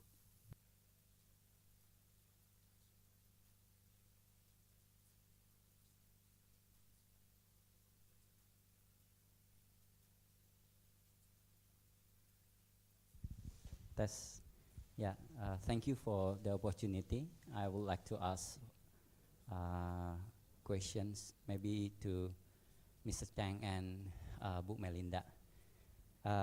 My first question is related to the marketing concept. Why in the enhancement office should be related to the marketing, and do you think the marketing should be included in the enhancement office, or how it will work? Because I haven't seen any explanation about the marketing part from the whole concept and actions. The second point is we understand that the database and the connection with the alumni mostly come from the study programs. How this office includes the study programs involvement in order to get more connections with the alumni. Because of course, if I come from business faculty or accounting study programs, and I will get more engaged to my study program instead of the university. That's my second questions. And the third question is related the budget establishment, because it is established for getting more funds to the institution, right? But it seems that how we build the institutions for this advancement office is not as cheap as well. That's my questions. Thank you for your question. I think the three questions, first is about marketing, how marketing is related to advancement. The second one is about, I forgot, alumni data. How do you acquire that data? And how advancement can relate it to that, the program, the study program. And the third is about budget, right? So the first one, I think marketing is definitely a part of the advancement, but it does not has to be under the advancement office. When I was working at the Chinese university, marketing and PR is a separate department. It does not work under me, and that's in fact many universities have this model, because marketing is not just about doing fundraising, but it's also help the university for student enrollment, for other types of reputation building. But I include that to make sure we understand the advancement looked at more holistically. What donor care about? Donor cares about reputation of the university. So if advancement has no connection to marketing, then marketing does its own thing, has its own agenda. I'm not saying that fundraising advancement has to set the agenda for marketing, but marketing department, even though it's not under advancement, it should work with, we should work with the advancement office very closely, because it helps to build that reputation for the university. And sometimes that is important, that they both work together. Some office, some university advancement office, actually marketing is underneath that. In fact, some university will have a vice president for advancement. Underneath the vice president, then you have fundraising office, you have marketing office, and you have alumni office. They all report to a vice president. So in many universities in the West, it's very common that they have a vice president position on development or advancement. So marketing can come under that. So alumni data, how do you acquire that? When the student graduate, usually that information, because now once they graduate, they became alumni now. They're no longer students, right? That data is transferred to the alumni office. It's kept by the alumni office. But then you ask the question, say, well, if I'm a business graduate, why is it the alumni office has that data? Shouldn't it be the business department has the data? Yes and no. I think both should have it. After all, the business school or the engineering school is part of the university. So any graduate of your institution is an alumni of the institution, as well as an alumni of the faculty, right? So they have dual role. If the business school one day wants to raise funds, obviously they can go to the business alumni, which is also part of the alumni of the university too. There's no conflict there. The business school should not be competing with the university because they are on the same boat. So they should be helping each other. If the business school is doing well, what does it mean? The university is doing well. It's not competing. So the alumni data can be kept by both. First, the business school should have their own business graduate data. As well, the same data can be centralized into one big database, which is usually managed by the alumni office. Third, your question is about budget. I think that's a good question. How much money? You think about NUS, how much money they have to pay for the 100 staff. That's a lot of money. Obviously, they are raising more money than. Of course, otherwise, why would they do it? If you lose money in doing fundraising, it's a losing business. Nobody want to do a money-losing business. I'll give you an extreme example. Stanford University, almost 20 years ago, I asked the international director of fundraising for Stanford. I asked them, at the time I was quite naive, I didn't know how many people Stanford has in doing fundraising.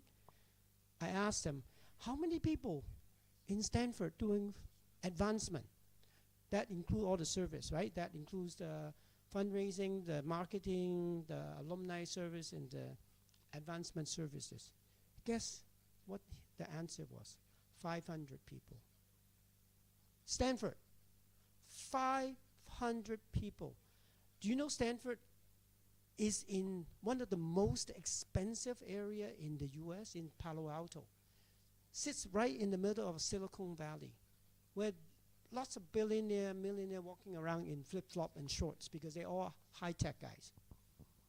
So Palo Alto, very expensive. Because it's expensive, it's also very expensive to hire staff. Even a secretary costs a lot of money because the living standard is very high there. So I was surprised. I said, 500 people. Oh my God, the payroll must be humongous, probably more than any of the institution budgets here. He said, oh, well, we never concerned that. I said, why is that? Why aren't you concerned about the budget? He said, every staff we hire carry $1 million US target. That means if we have 500 people, each year we have to raise 500 million US. He said, that's it. No problem. The university have no problem of us hiring as many as you want, so long you meet that target. 500 people means 500 million a year. So I asked them, do you meet that budget? Oh my gosh, 500 million. always say, oh, we exceed the budget each year. So that means we can always hire more if we want. They are doing it very systematic. They know where their donors are. They know where their alumni are. And they manage the team very down to, even alumni relation will have maybe 150 people. You can't imagine, I cannot imagine what 500 people can do. But they do it. Of course, they don't start with 100 people. They don't start with 500 people. They started maybe 100 years ago, maybe few. Eventually, you realize you have so much work. It cannot be done by 2 or 3 people. Just keeping up with the alumni database. How many people do you think it would take? So think about, if you don't keep up the alumni database, can you go fundraise with your alumni? You don't even know where they are. You don't even know who they are or what they are doing today. How are you going to reach them? How are you going to engage them? By what? By counting on some of the professors' memory? Oh, you remember so-and-so, you remember so-and-so. That's not systematic. When you're not doing things systematic, you're not going to succeed. Meilinda, please. Thank you.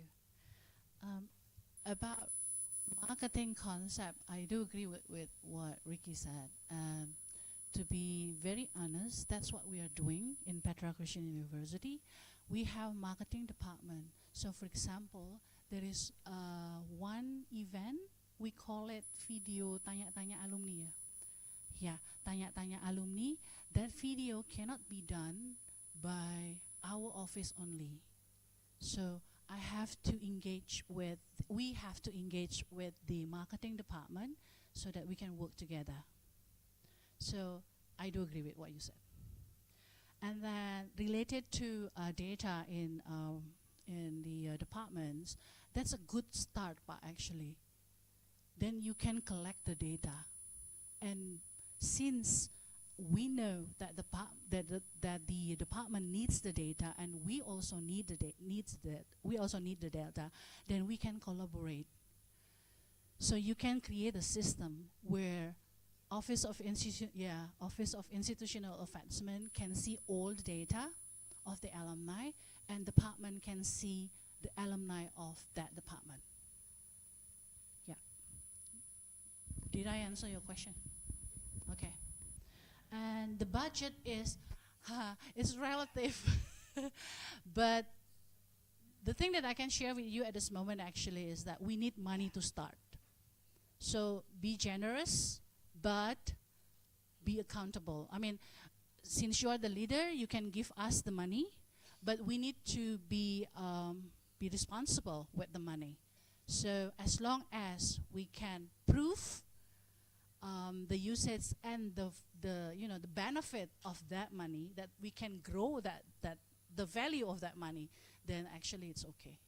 It's just like you're saving some money with this bank, and this bank will give you the interest. That's it. It's an investment.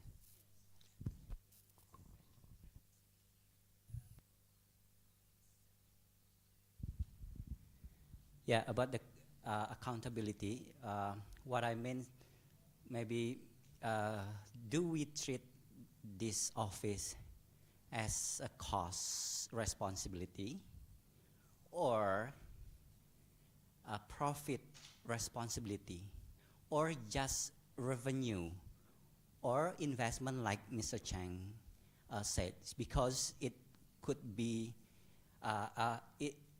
it can be different treatment for accountability, what I mean, because in the perspective of accountants, I would say, because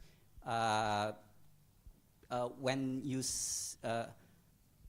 I can get what you mean, but it seems that's still not clear. Is it profit?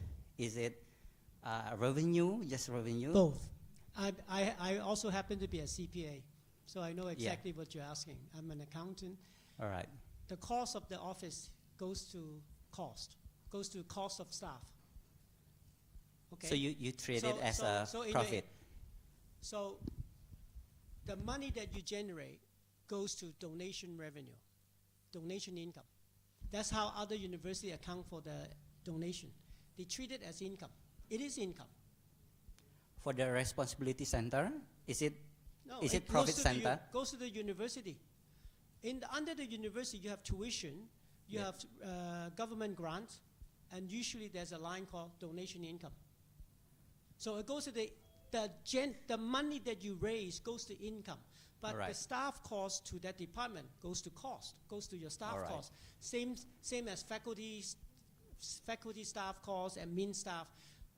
OIA, the Advancement Office, is one of the administrative units, similar to your finance office, similar to student enrollment office, student admission office, international office. They are no different. They are another unit of the university. So you treated that staff, whatever you pay to those staff, they are cost to the university. But what they generate are treated as income. That's how other universities do it. Okay, I can get it. There's also several questions through the Zoom text. I will read it. Bagi Bapak Ibu yang bergabung melalui Zoom juga bisa bertanya dengan menggunakan bahasa Indonesia. Nanti bisa dibantu untuk komunikasikan melalui saya maupun juga Bu Meilinda.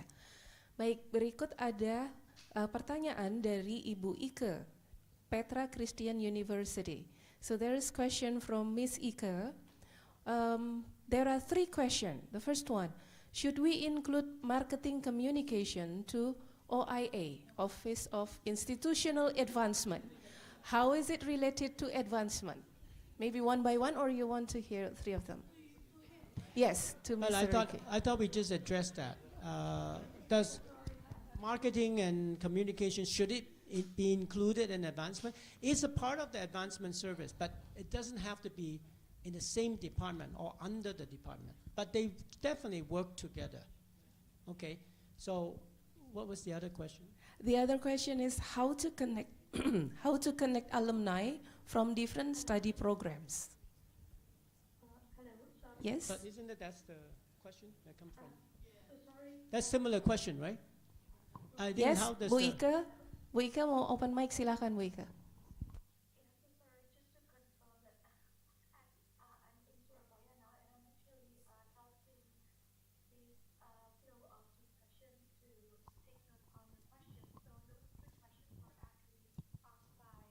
Oh, I see.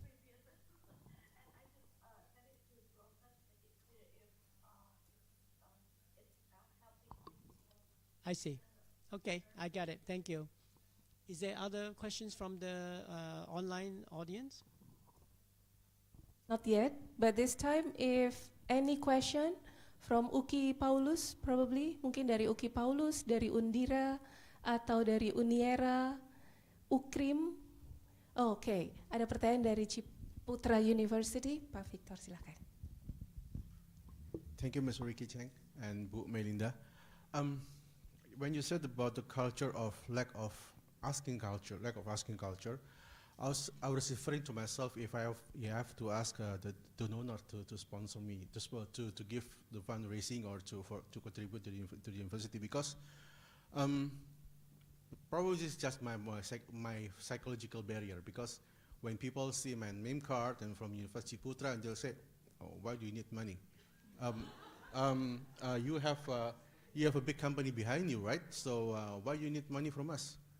So you can have everything from them, because to some people, maybe not from those educations, they will think that Ciputra will sponsor us every single money, but as a university, we have to self-sustain, right? So our profits is not going to be going to dividend to the groups, and as well, they don't have to give us their dividends as well. So we have self-sustain. But bringing that big name, sometimes we'll give people, you need money? Sure. So how will you convince them? Because they say, I want to build a lab. You can build by yourself. I need a gym. You're a great builder. You can build a gym than us. So why you need us to do that? So how can you convince people that this is not the thing that because we don't have a sponsor for I don't have our groups, but we have to self-sustain and we need them to help us for this advancement. And number two is regarding the alumni, because I was thinking how are you going to create to build the network with the alumni? Because sometimes if we, as you said, Bu Meilinda, we contact them during the accreditation, so they said, okay, so this is transactional, right? So it's based on needs. How we are going to create that non-transactional?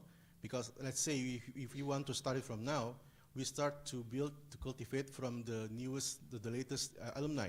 How about that 10 years ago, 15 years ago, we have to suddenly, and then you say, what on earth did you call me, right? So how we can do that so they know that this is not, in Indonesian we said, ada udang di balik bakmi, gitu ya. How do we have a hidden agenda by contacting them? So that's the only two questions. Thank you.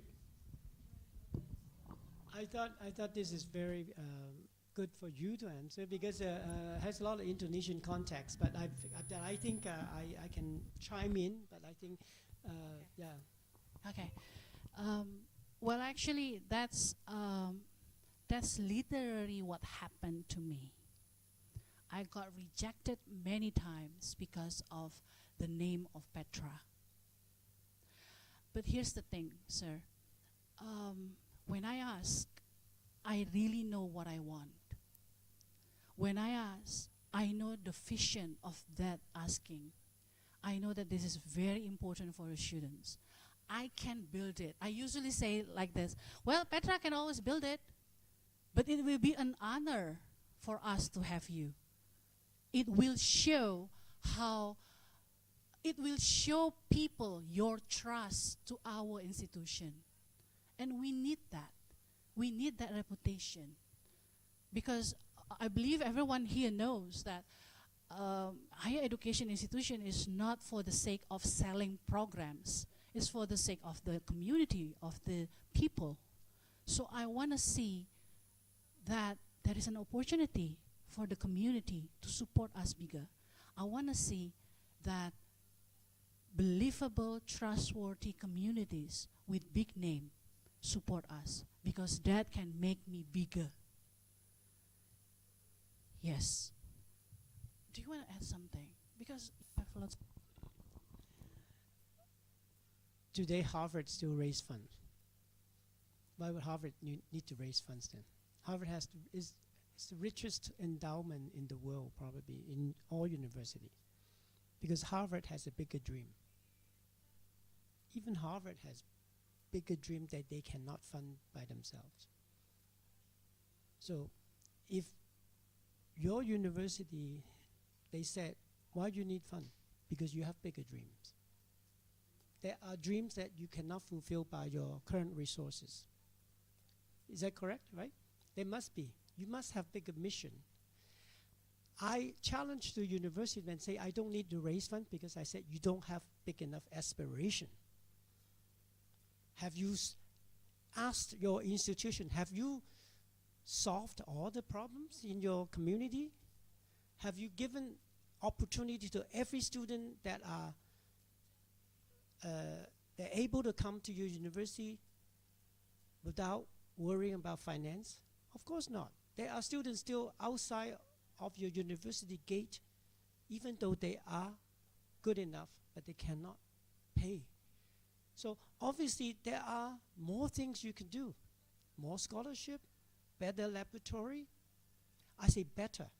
Why? Because we always say we want to raise your institution. It's already a good one to a great one. You're always raising the level. So when you have a bigger dream, there's never going to be enough resources. And then what Meilinda said, then you say, I want to invite you as a donor to walk with us, to see to us, to realize this bigger dream. And this bigger dream is doing what? This bigger dream is to help our community, to solve the community problem. Harvard today is not solving problem for Boston. Harvard today is solving problem for the world. So when they have that kind of dream, then they need big donor. They need big funding, right? So that's how you would tell the donor. We have bigger dream. And that's why in my presentation, that you gotta dream big. There's a saying, big idea attracts big money. If you don't have a big idea, you don't attract big money.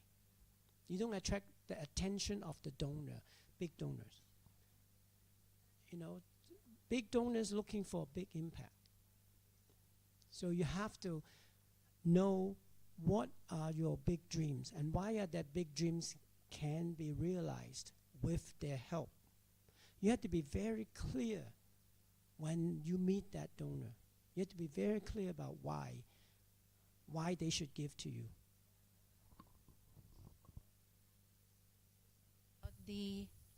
About the alumni, I got that often also, Pak, because like what I told you before, Bapak Ibu, we were not in a good term with our alumni because it's been like lots of years, but there was no unit that can really cater the alumni, and like what I told you before, we need them for the sake of 1, 2, 3, 4. So this is what we are doing, and it's harder than asking money from donors. So when we are dealing with alumni, we don't ask money. When we are dealing with alumni, we ask their time and their attention to connect with us. That's it. That's why the activities that we design, usually asking them to reconnect, to see what happened and so on. And we prayed a lot for that. I mean, like, the heart of giving is not only because of my team, but also because of God's grace. And it's so hard to change right away if it is not God's intervention. So I'm not trying to preach, but with alumni, we don't ask money yet. Because asking money means you have good relationship, you have good trust, you believe that Petra can leap higher, you believe that the dream that Petra is offering you at this moment is something that changed Petra. Maybe it's not number one in the in what East Java, yeah? East Java, no number one in Indonesia, but maybe number one in the Southeast Asia. Then that kind of dream, actually, like what Ricky-Cheng mentioned before, is the dream belong to big money. I really hope that I can. Did I answer your questions? Okay.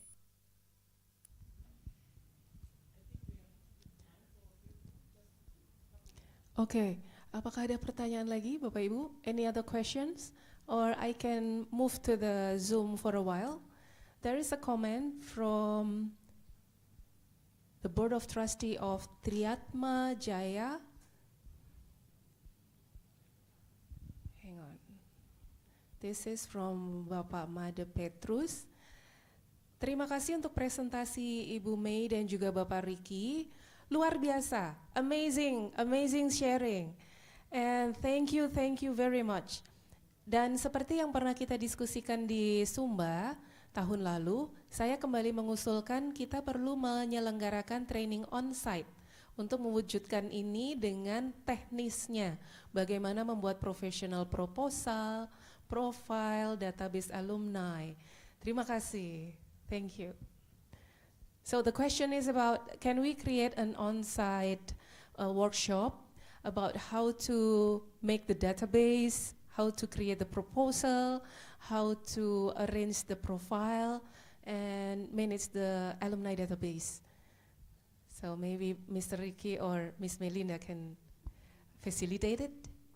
Yes, it's possible, but to get down to that detail takes a lot of time.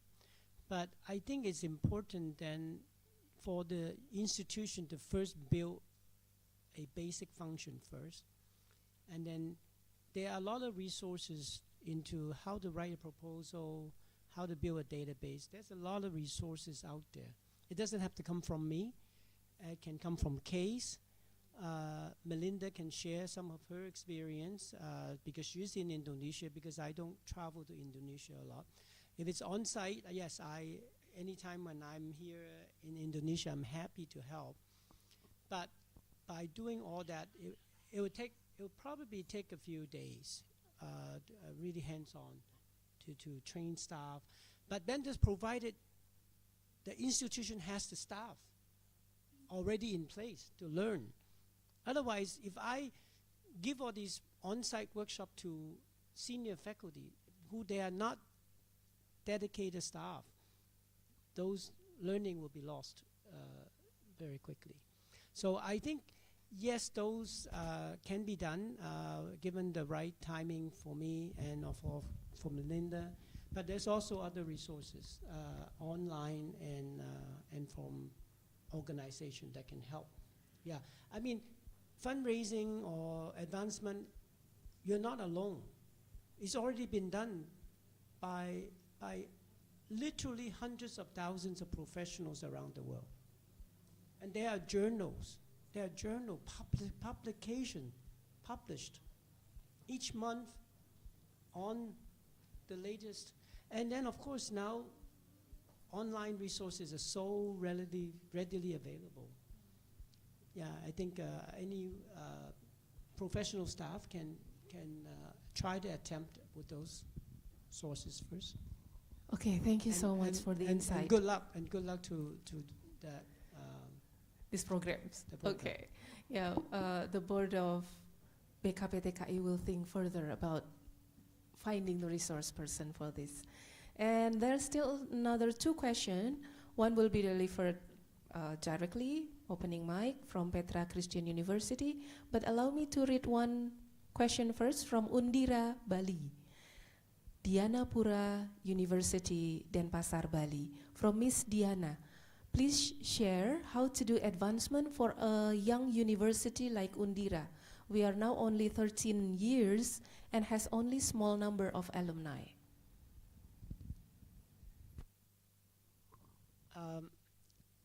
I've got that question quite a bit too, because in Asia there are some young universities say, well, our alumni is still young. They are still trying to build their life, probably have a young family. They probably are not at the position to give anything big. I agree, it's more difficult than some of the more mature university. When you have alumni that's already in the 60s and 70s, they are more readily to give and they're capable to give more. But that doesn't mean you should not do anything with cultivating alumni. But while you're cultivating the young alumni, is to cultivate a culture of giving. Asking them for a smaller amount, maybe each of the class, when they graduate, can they give half a scholarship? Pull together one graduating class to give one scholarship, maybe half a scholarship. Now, that may not solve all the problem because financially that's very small, but you are building a culture of giving. When you do that, each of the graduating class and asking them, can you make a small gift back to the alma mater? And you are already building a future for your advancement in your institution. It makes life much easier. Just like earlier we had the question from Victor. It said, if you haven't engaged a donor for 10, 15 years, all of a sudden you knock on their door and they say, why haven't you contacted me for that? Yeah. Now, with the young alumni, you start engaging them. It's not just about asking. You need to engage them while they are still fresh. So, but then for young institution, you need to go to the community leaders. You need to go to your community, to township, the city or neighboring cities. Who are the capable people? Who are the capable people and say, look, we are young, but we aspire to do something great. Young institution can also do something great. So use that as a reason to go to a community leader and say, we need support. We need support too. Thank you, thank you. Any additional? You're okay. I'm okay too. Okay. Well, for Miss Ike, Bu Ike, dipersilakan open mic untuk menyampaikan langsung pertanyaannya. Okay, thank you, Kak Petra. Hello, Ms. Ricky. Hello, Bu Meilinda. Okay, this is a probably a good question. I'm talking about the OIAT, the team Police Office of Anvadcement. Now we know that the trust is the essential element to build the network, both to the stakeholders and also to alumni and partners and the donors. Now the thing is, just like Meilinda mentioned, she used to get 8 persons in her team, but then it's 5 survivors there. And then how she has a essential key how to maintain the regeneration in the team itself. So let's say one day maybe the head of the office is being promoted to another unit, but we still need someone that can sustain the relationship with the donors to make them know that, oh yeah, this is the person who's connected to the previous management, but I still can trust this person. That's it. Thank you so much. I think this one is for me. Okay. Thank you, Ms. Ika. So talking about regeneration actually is a big agenda for any leadership position. And I think the best way of doing it actually, I learned it from a university in Netherlands.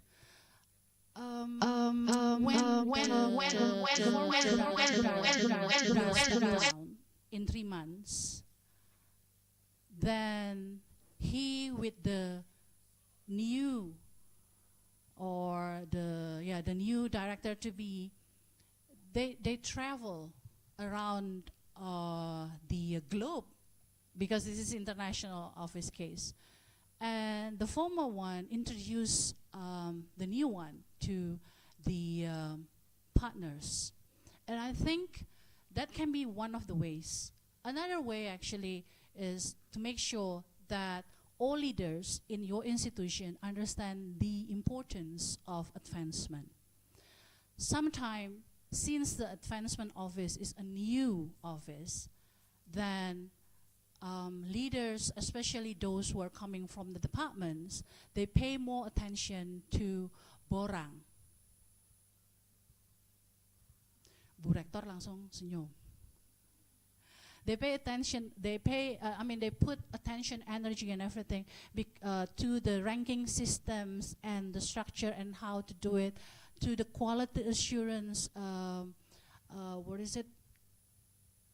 homeworks, things like that. Things that is more tangible at the moment. And most of the time, we forget about it. The importance of the continuity of the sustainability of higher education that we belong to. So, short answer for that one actually is to make sure all leaders, especially from the academic unit, they understand, not only know, but they really understand the importance of advancement. And to do that, then we need the trust and the time from the leaders to give us opportunity to communicate. Another one actually is by engaging them. For your information, in Petra there are several laboratoriums who actually are the fruit of advancement strategies. So by engaging them with that kind of projects, they learn how important donors are. With engaging we just had, what do you call it with Bapak Herman Bunjamin? We guest lecture. Yeah, we had a guest lecture with someone who's very experienced from Jakarta. And then I know that I will not be able to do it by myself. I have to work with them. We have to collaborate with the departments, related departments. So that's what we did. We talked to the leaders from the faculty, from the departments, and we introduce them to the lecturer or the expert. By doing so, then they know that this is someone that might in the future help them. I do hope that I answer your questions. Is Miss Ika still here? Thank you. Terima kasih Bu Ika. Baik, apakah ada pertanyaan lagi Bapak Ibu yang saat ini berada dalam Zoom? Oh, Mas Depak, silakan Pak. Victor 2 kali 3 kali dapat payung loh.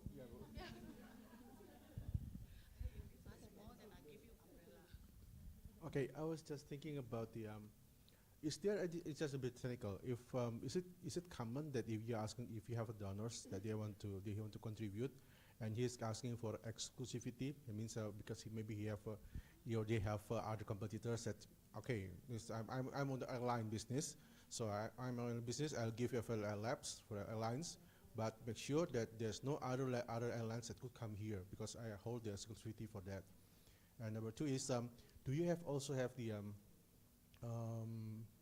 restriction for certain industries to donors like cigarettes or maybe some energy drink or whatever that maybe is not ethically with the values of the university? Is it happens, or you have to say no, or is there any kind of way to say we don't approach them, or they come by themselves and say I want to donate, but okay, you are not on our blacklist, so how can we say no to them? Thank you. Maybe start with the Indonesian context. Okay, Indonesian context. For Indonesian context, it's very easy, but because we follow the values from the university, so we have regulations saying that you cannot get any sponsorship or donation from 1, 2, 3, 4, and we follow that. That's very straightforward. I think. Do you want to add something? That's it. That's the only answer that I have actually. It goes back to reputation. If you accept donation from some shady industry, what does that do to the reputation of the university? Being a Christian university too, other donors will say, I'm not going to give to you because you accept donation from questionable industry or shady characters. That goes back to your reputation. Your reputation will be questioned by other donors who legitimate wants to support you, but because of that, they pull back.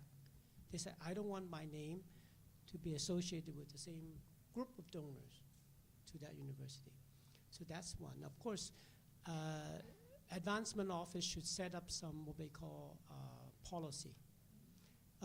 That, of course, to propose policy for the university board to adopt is what are the guidelines on accepting gift. These are called gift accepting policy. It's easily found online now. You can say, give me a gift accepting policy of university, let's say in Southeast Asia. I'm sure you can find it with ChatGPT. So there's these type of guidelines, yeah. Is that okay, Victor? Okay, thank you. One more question. Probably Ms. Meilinda ever explained a bit about this, but we can back to this kind of question. Do you think the identity of the university affects the advancement team's ability to persuade donors? If so, what does the university need to do in strengthening its identity? May I know who asked this? From Mr. Evans Gary, Ukrida. Okay, thank you, Mr. Evans. Yes, because if you paid attention to Ricky's presentation, there are keywords that you have to pay attention to. Reputation, relationship, and resources. Without good reputation, we will not have good relationship. Without good relationship, you will not get good resources. Okay, so I think the best way of, but here's the thing. Universities in this room all of you, you have good reputations already. If it is not nationally, it is in your area. It is in your community. So go there first.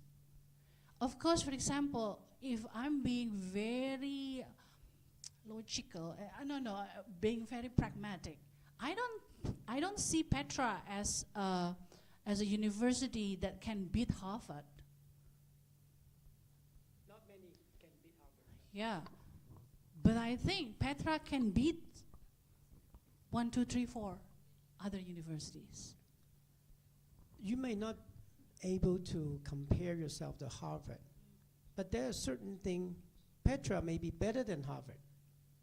May not be overall many things, but you are in Indonesia. What is unique in Indonesia and the study or academics that Harvard is not an expert on? Harvard cannot be an expert in all subjects, right? What about tropical medicine? Harvard may be still good, but you are in the tropics. Let's say you have a medical school.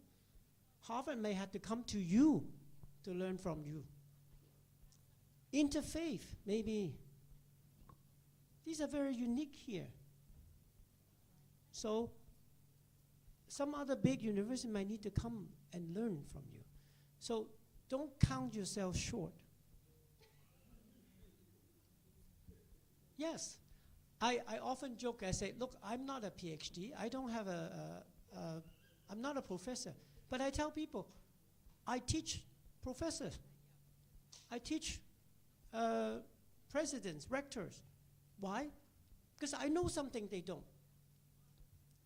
And same with every one of you.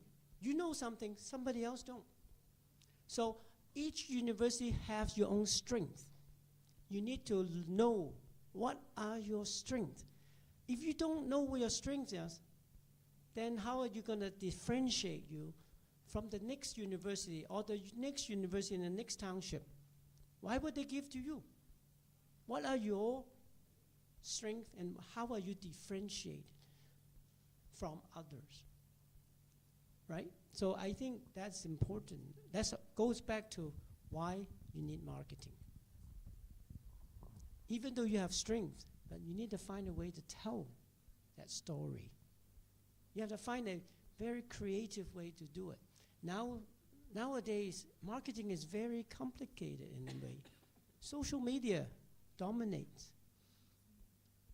You no longer need to go to the media and say, oh, can you print it on a newspaper? Nobody read newspaper nowadays. Ask your students, how many of them read newspaper? How many of you read newspaper every day? Where do you get your source of information nowadays? On your phone, on your laptop. So marketing helps you to advance you to that era, social media, to get the story out, how good is your university is, and creatively. So marketing belongs to advancement because you need to build that reputation, you need to build that identity, right? That identity cannot be formed by itself. Yes, it can, but it's so passive. You need to be proactive. Nowadays, running a university literally is running an enterprise. So no longer just they say, oh, I have good teachers. I have good heart.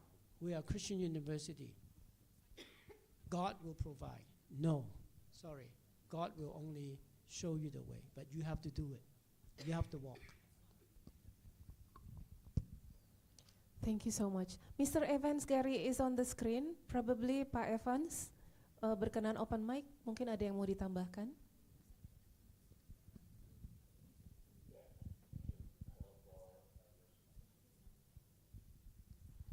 Oke, cukup Pak Evans? Ada lagi? Oke, rasanya sudah cukup dari Pak Evans. Apakah ada peserta lain di Zoom lain kami yang masih ingin menyampaikan pertanyaan? Karena waktu sudah lewat 15 menit. Now it's already 3:15 p.m. We thank you for your extended time, but I'd like to offer one more chance if there is any from you. Okay. Well, some has to leave.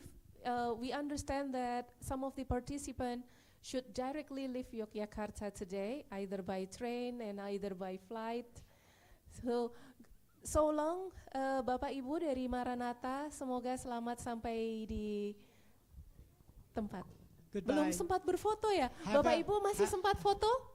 Foto dulu? Have a good journey back. Oh yeah, let's have a group photo. Yes. 2 minutes. Okay, let's 2 menit saja. Bapak Ibu mari berdiri untuk berkumpul di depan mengambil foto. Mungkin boleh segera saja. So by taking this photo, it is officially over for the workshop today, which is very fruitful and delivered in a very precise time. Thank you. Mari Bapak Ibu bisa berkumpul, dan untuk rekan-rekan sahabat kami yang bergabung melalui Zoom, mohon berkenan membuka kameranya supaya kami bisa berfoto bersama. Dibuka yang peserta Zoom aja. Oh, ini.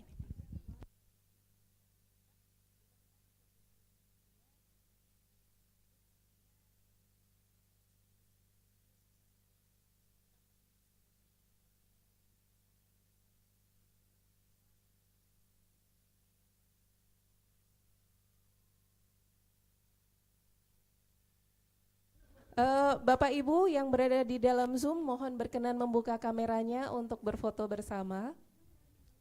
Oke. Pak Abed, boleh tolong fotoin? Ya, saya akan dibantu mengambil foto. Mas, boleh tolong ini, tapi sambil menunggu Prof. Lili kembali ke sini.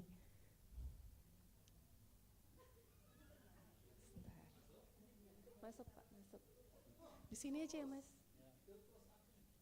Saya bikin setengah, jadi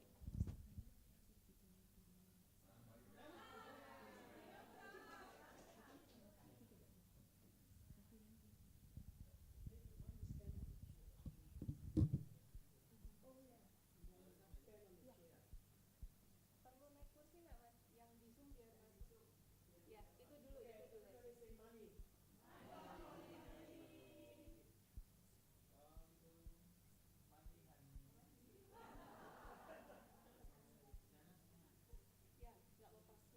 aja Mas.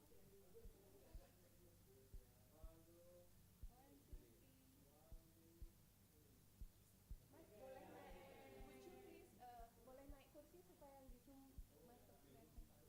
Nih,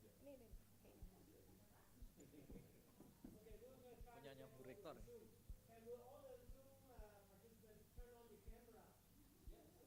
no, some of them is not on. Bapak Would some of them Philips turn on the Ramon, camera? Bu Meidi, mungkin bisa dibuka kameranya. Pak Hersen, Bu Safitri, Bu Ika. So sorry, I'm missing CC with that camera, but I can see all your bright smiles.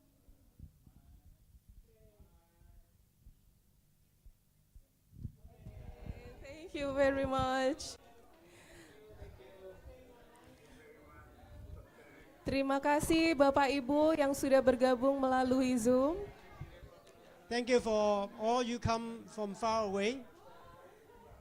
Bagi Bapak Ibu yang harus meninggalkan tempat, jangan lupa SPPD-nya. SPPD-nya bisa diambil di saya. SPPD Bapak Ibu bisa diambil di sini, jangan lupa. Silahkan Bapak, SPPD bisa diambil di meja saya, silahkan. Ada lagi SPPD-nya Bapak, monggo, sama-sama Pak. SPPD dari Sumba, dari Ukrim, dari Satya Wacana. Oh, mari. Sama-sama Ibu. Baik Bapak Ibu, sebelum meninggalkan tempat, mohon berkenan untuk memimpin doa penutup. Bu Meilinda, boleh kita berdoa dulu ya untuk menutup acara ini. terutama juga untuk mendoakan anggota kita yang langsung menuju kembali ke tempat asalnya. Saya ingin meminta wakil dari Dewan Pengurus BKPTKI untuk memimpin doa dan mendoakan rekan-rekan kita juga yang sudah mulai dalam perjalanan kembali. Pada Ibu Mina, kami persilahkan. Terima kasih. Ricky, Meilinda, thank you for the event. It's very fruitful for us. Let me lead prayer in Indonesia, bahasa Indonesia. Bapak, kami bersyukur untuk pertemuan sore hari ini Tuhan. Sungguh banyak manfaat yang boleh kami dapatkan. Biarkan kami juga mempunyai kesempatan Tuhan untuk belajar mengenai advancement yang boleh kami lakukan di institusi kami masing-masing, agar kami boleh berbuat lebih lagi Tuhan untuk institusi kami, untuk mahasiswa dan untuk kemuliaan Tuhan. Tuhan, biarlah kami juga mempunyai kemampuan, keinginan, semangat untuk mempelajarinya dengan lebih ke depannya. Tuhan, kami juga saat ini mau berdoa untuk rekan-rekan kami yang akan meninggalkan Yogyakarta, yang sudah akan berjalan, Prof. Ilik beserta tim untuk kembali ke Bandung melalui perjalanan darat. Kiranya Tuhan juga yang beserta. Juga rekan-rekan kami yang lain yang mungkin akan kembali ke tempat masing-masing, yang di luar kota, di luar pulau, kiranya Tuhan juga boleh yang menyertai, agar semuanya boleh kembali ke tempat kami masing-masing dengan tidak kekurangan suatu apapun. Kiranya berkat Tuhan yang selalu beserta dengan kami, juga dengan Ricky, Meilinda, dan tim yang akan masih berlanjut untuk meeting-meeting. Kiranya Tuhan juga yang memberkatinya. Terima kasih ya Bapak. Di dalam nama Tuhan Yesus kami berdoa. Amin. Terima kasih Bu Mina. On behalf of BKPTKI Board, we would like to thank you very much for your sharing, for your insight, for your motivation to all of us, to all BKPTKI members, and also our friends, neighbor universities in Yogyakarta who joined in this moment. Terima kasih Bapak Ibu yang sudah meluangkan waktunya. Saya mewakili Sekretariat BKPTKI dan juga tuan rumah Duta Wacana mengucapkan terima kasih dan mohon maaf bila ada yang kurang berkenan dalam kami melayani. Selamat jalan kembali untuk kembali ke lokasi asalnya. Sampai jumpa di bulan Juli 2024 dalam annual gathering BKPTKI bersama dengan Universitas Dianapura Denpasar, Bali. Selamat sore, Tuhan memberkati.